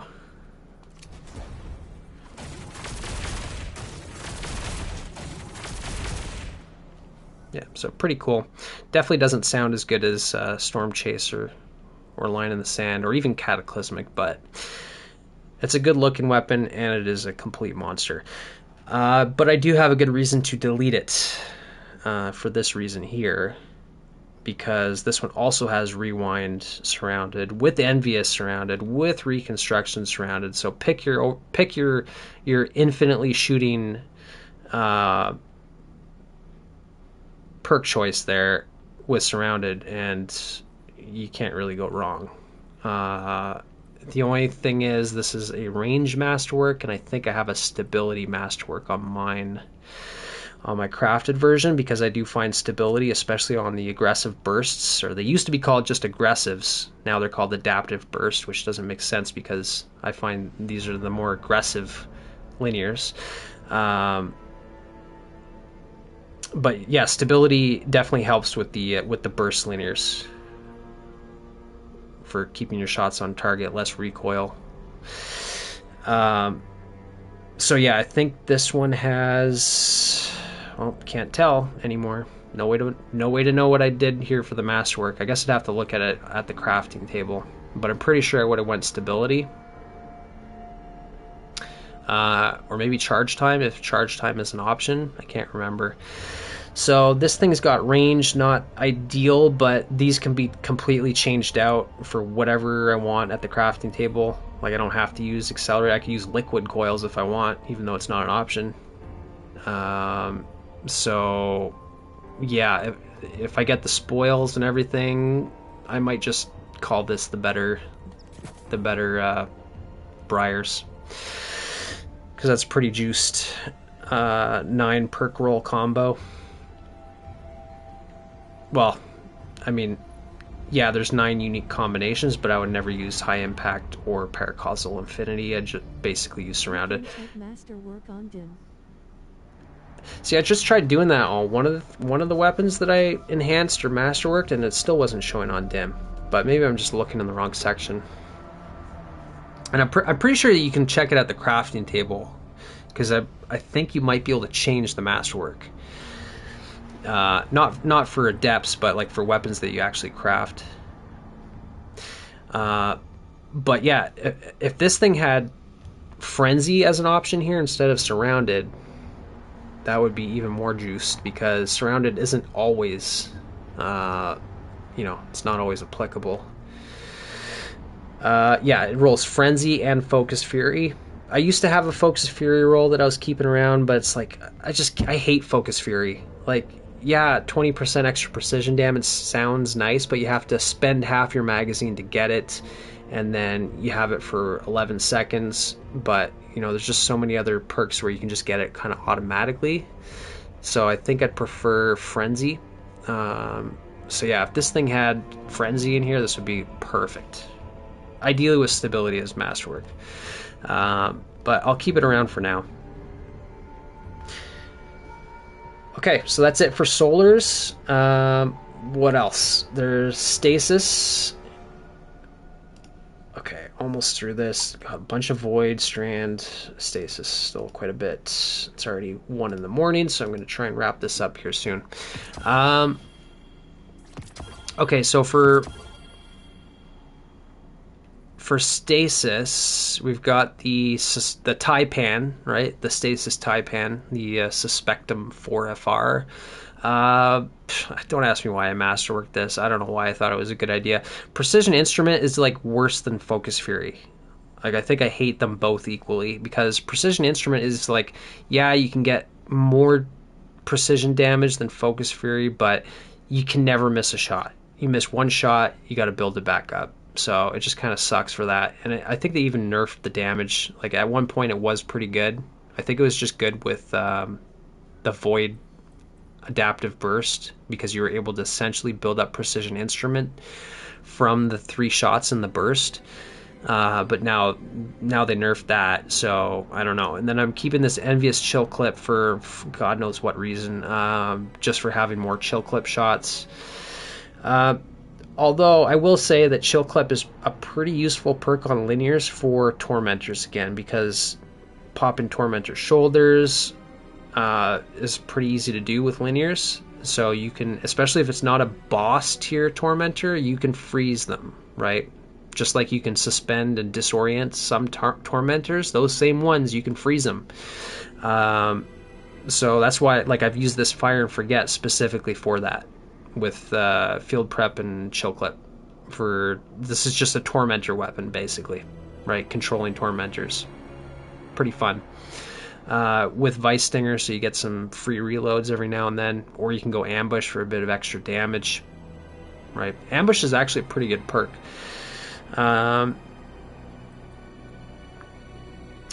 But yeah, you can roll like Headstone Chill Clip on this too, but that's kind of silly. Like, you wouldn't put Headstone on a linear because then you'd be using it for ad clear, which is a waste of time. Same thing goes for Suspectum. You can have that same roll.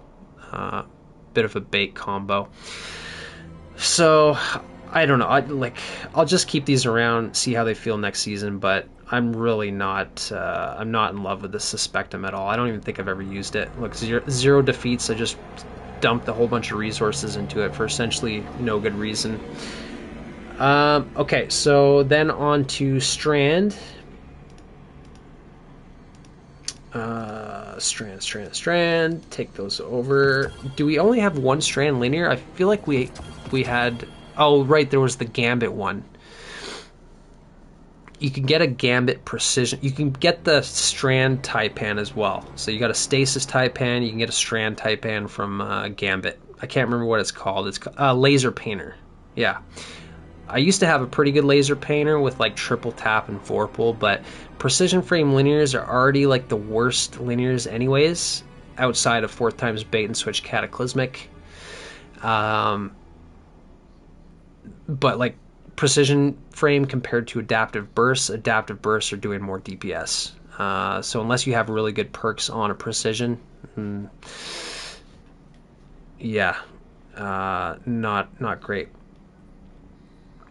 But yeah, the Laser Painter, like, it's got 12 perks in each column, I think, so it's extremely hard to get even a decent perk combo on there that you want, and then if you do, it's still underwhelming, right? Especially compared to Scintillation. I think that's what caused me to just delete any of the Laser Painters I had, was because Scintillation came out, which is obviously way better frame for DPS damage, and it rolls Rewind, Bait and Switch, and various. What else does Scintillation roll? I feel like it rolls Surrounded as well. So I mean, it's got the Briar's roll that I use on like that boss builds video, and I mean, Surrounded is definitely applicable, like on Ear Ute too. Like surrounded weapons are very good on Ear Ute. But yeah, Scintillation rolls with Surrounded and Cornered, but still probably better off with Surrounded and Rewind, which is why I kept one of each. Like, the only reason I would use Surrounded and Cornered is because technically for like one single magazine, this is more DPS, because Cornered increases your charge time for more DPS, and then Surrounded obviously, and they require the same thing, the same preconditions to get them to proc, right? Just be surrounded, you'll have both procced. This thing has a charge time masterwork and accelerated recoils, accelerated coils. So there's probably some redundancy in the charge time stuff here. Like, it might be overkill, but I think cornered would still probably increase charge time no matter what. But yeah, it would just be for a magazine. So like bursting down a champion, this could be a good linear, basically, right? But not for total damage. If you're going to do total damage versus a dungeon or a raid boss, if you can be surrounded, you're going to want to go rewind surrounded, so you basically never have to reload. I think you could shoot like 20 shots without having to reload. About Envious Assassin Reservoir Burst. I mean, I deleted it. I had that role. I got rid of it just because I just don't think there's a reason to go Reservoir Burst when you have bait and switch. I mean, it's 25% versus 20%. The thing is, Envious Assassin is only going to be applicable for that, you know, the overflowed portion of the mag, right? Or the top shot of your mag. So, I mean, yeah, there's definitely some synergy with Envious Assassin and Reservoir Burst, but it's just less damage than bait and switch, and it's on less shots than bait and switch. But yeah, I mean, it wouldn't be bad. It's still a pretty good damage perk in the grand scheme of things, right? You'd really only be losing damage at like the bottom 6 shots or 7 shots of your mag or whatever it is. I guess probably bottom 4 or 5. Like, I guess if your base mag size is 5 or 6, then you know, like if you can overflow Envious to the max, then almost all your shots are going to be Reservoir Burst. So, I mean, it's definitely not bad. I just think bait and switch is probably a little bit more optimal. Unless you're, of course, ad clearing with a linear, but you know how I feel about that. But Reservoir Burst does the ad clear better than any other perk. Just not on a great weapon for ad clearing is the only thing. But yeah, so those are the only 3 scintillations I kept. I mean, they're all basically god rolls. I think I even got I got a stability masterwork on that. So, oh no, that's not the masterwork. That's just adept mods. I don't remember what the masterwork is, but I've got liquid, 500 charge time. So this must have a charge time masterwork. Because yeah, I think you can put liquid coils on a charge time masterwork and still have max charge time. So you're getting the increased impact damage, and even though it says slower charge time, it doesn't actually, because the masterwork basically overwrites it. So I'm not sure if 500 is the best. I just seem to remember like 5. This has 530. Like if I did this, if I masterwork this, it'd probably go down to 500, and then it would be irrelevant what I do with the battery, if memory serves me right. But okay, let me move those back to Vault, and then I just got Void. Void is a little bit of a sad case here because basically all of them got nerfed or just power crapped out of the game. So Taipan was pretty much meta for quite a long time, especially for people that didn't raid or have Cataclysmic with 4th times bait and switch, right? Or if there was like a Void Surge and no Solar Surge, then yeah, you can use Taipan for triple tap Firing Line, triple tap Focus Fury, triple tap Frenzy.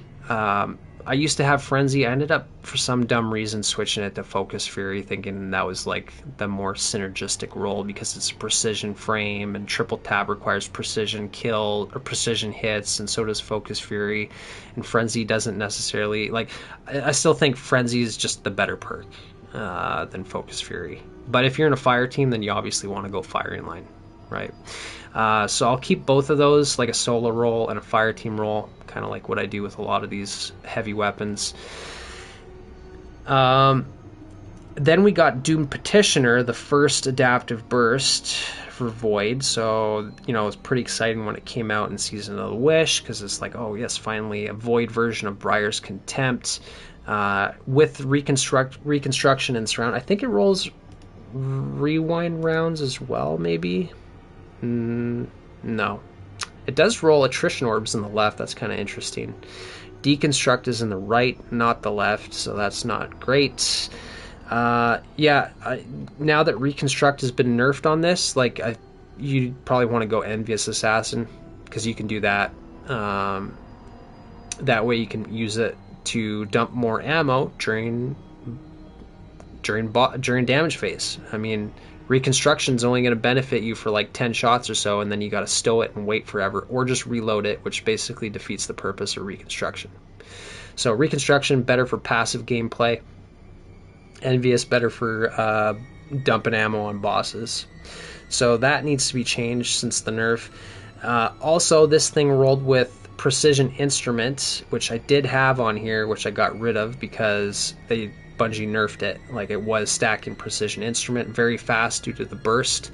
Now it doesn't. So I think I switched it for High Ground in light of Salvation's Edge, because High Ground can always proc versus the Witness. The downside is Linear is still not very good versus the Witness, right? Maybe that'll change in Heresy with the 10% buff. So who knows? Maybe I'll revisit this and actually use it for the first time. But yeah, I mean, the Reconstruct, like, go with Envious Assassin Surrounded if you're going to do this, and then you could use it in the same manner as Briar's Contempt or Scintillation on bosses like Eerie Ute in Crota's End. Some other situations like that. Then I've got this Mistral Lift, which I didn't even do any of the Dawning stuff. I literally just talked to Eva, and then somehow I had like some boxes to redeem, and I redeemed a couple, and I got a couple of these Mistral Lifts. I just don't like the look of this weapon. Have I even shot it? I don't think I have. But I mean, this is like a god roll. I mean, it's got Envious, Bait and Switch. I mean, that's arguably better than all of the other adaptive bursts, because none of the other adaptive bursts, like Storm Chaser, Doom Petition... Well, actually, I take that back. Briar's Contempt with Surrounded is definitely superior. So is this one. But if you're not surrounded, then Bait and Switch is probably the best perk on adaptive bursts, and this is the only one that has it. So...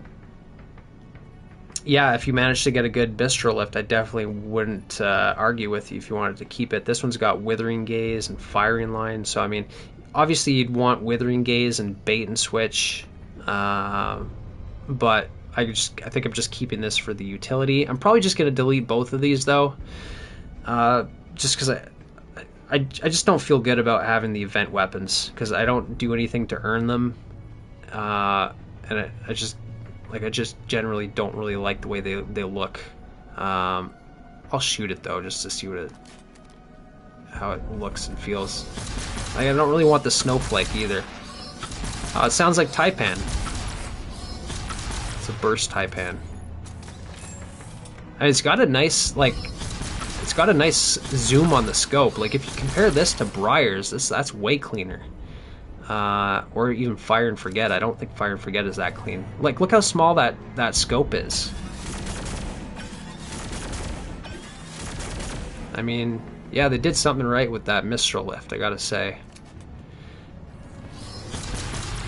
Nice, big, clean sight. It's actually surprisingly stable, too. Like, without even, like, checking this roll. I mean, yeah, that's pretty clean, pretty good. This Withering Gaze procced. Okay, I'll keep it around. I'll keep it around for now. But yeah, I mean, that's basically it. So I made a little bit of vault space. Appreciate you guys tuning in for all of these streams. I'm surprised that there's actually quite a few of you that have been coming back and watching these. So I was honestly, when I did the first one, I was thinking, oh, probably nobody's gonna give a crap, right? But I guess because we're at the end of the season, there's not much else better to do. It's always kind of fun to compare loot with others, so I think that's probably why it's decently popular.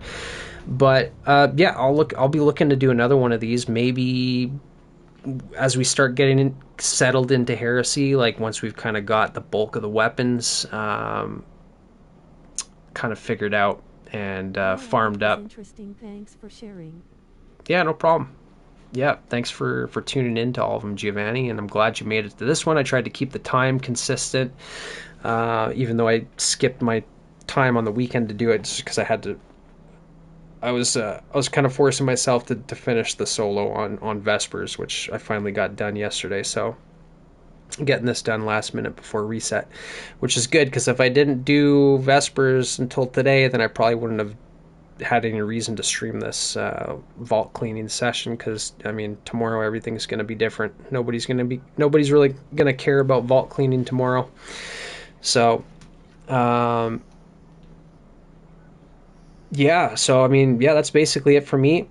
I'm probably considering the live streams have been doing decently well. Like I might continue to live stream. I'm just gonna have to kind of figure out what I'm gonna live stream. It's been pretty easy for me for the last couple of weeks because there's not a lot to do in the season. So just talking about weapons, vault cleaning, Vespers host attempts. But it's like if I'm just farming the game, farming loot, figuring out the activities, I don't really feel like that's fun stuff to live stream, or even like I don't really like watching other people just do the same activity over and over again. So I'd have to figure out something good to live stream that people would be engaged with that's not just kind of like grinding out the game.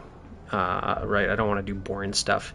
Although you could argue this is probably extremely boring to a lot of people, but yeah. Anyways, so I'll figure something out. I'll try and fit in a live stream on a weekly basis. And I'm definitely going to be putting out some videos, but it's going to take me a couple weeks to get settled into heresy and get some loot farmed up and get Sundered Doctrine figured out and all that kind of stuff. So I'll get there, but yeah, thanks for tuning in, everybody, and I'm going to call it there. Hope you all have a good night, and I will see you in the next one.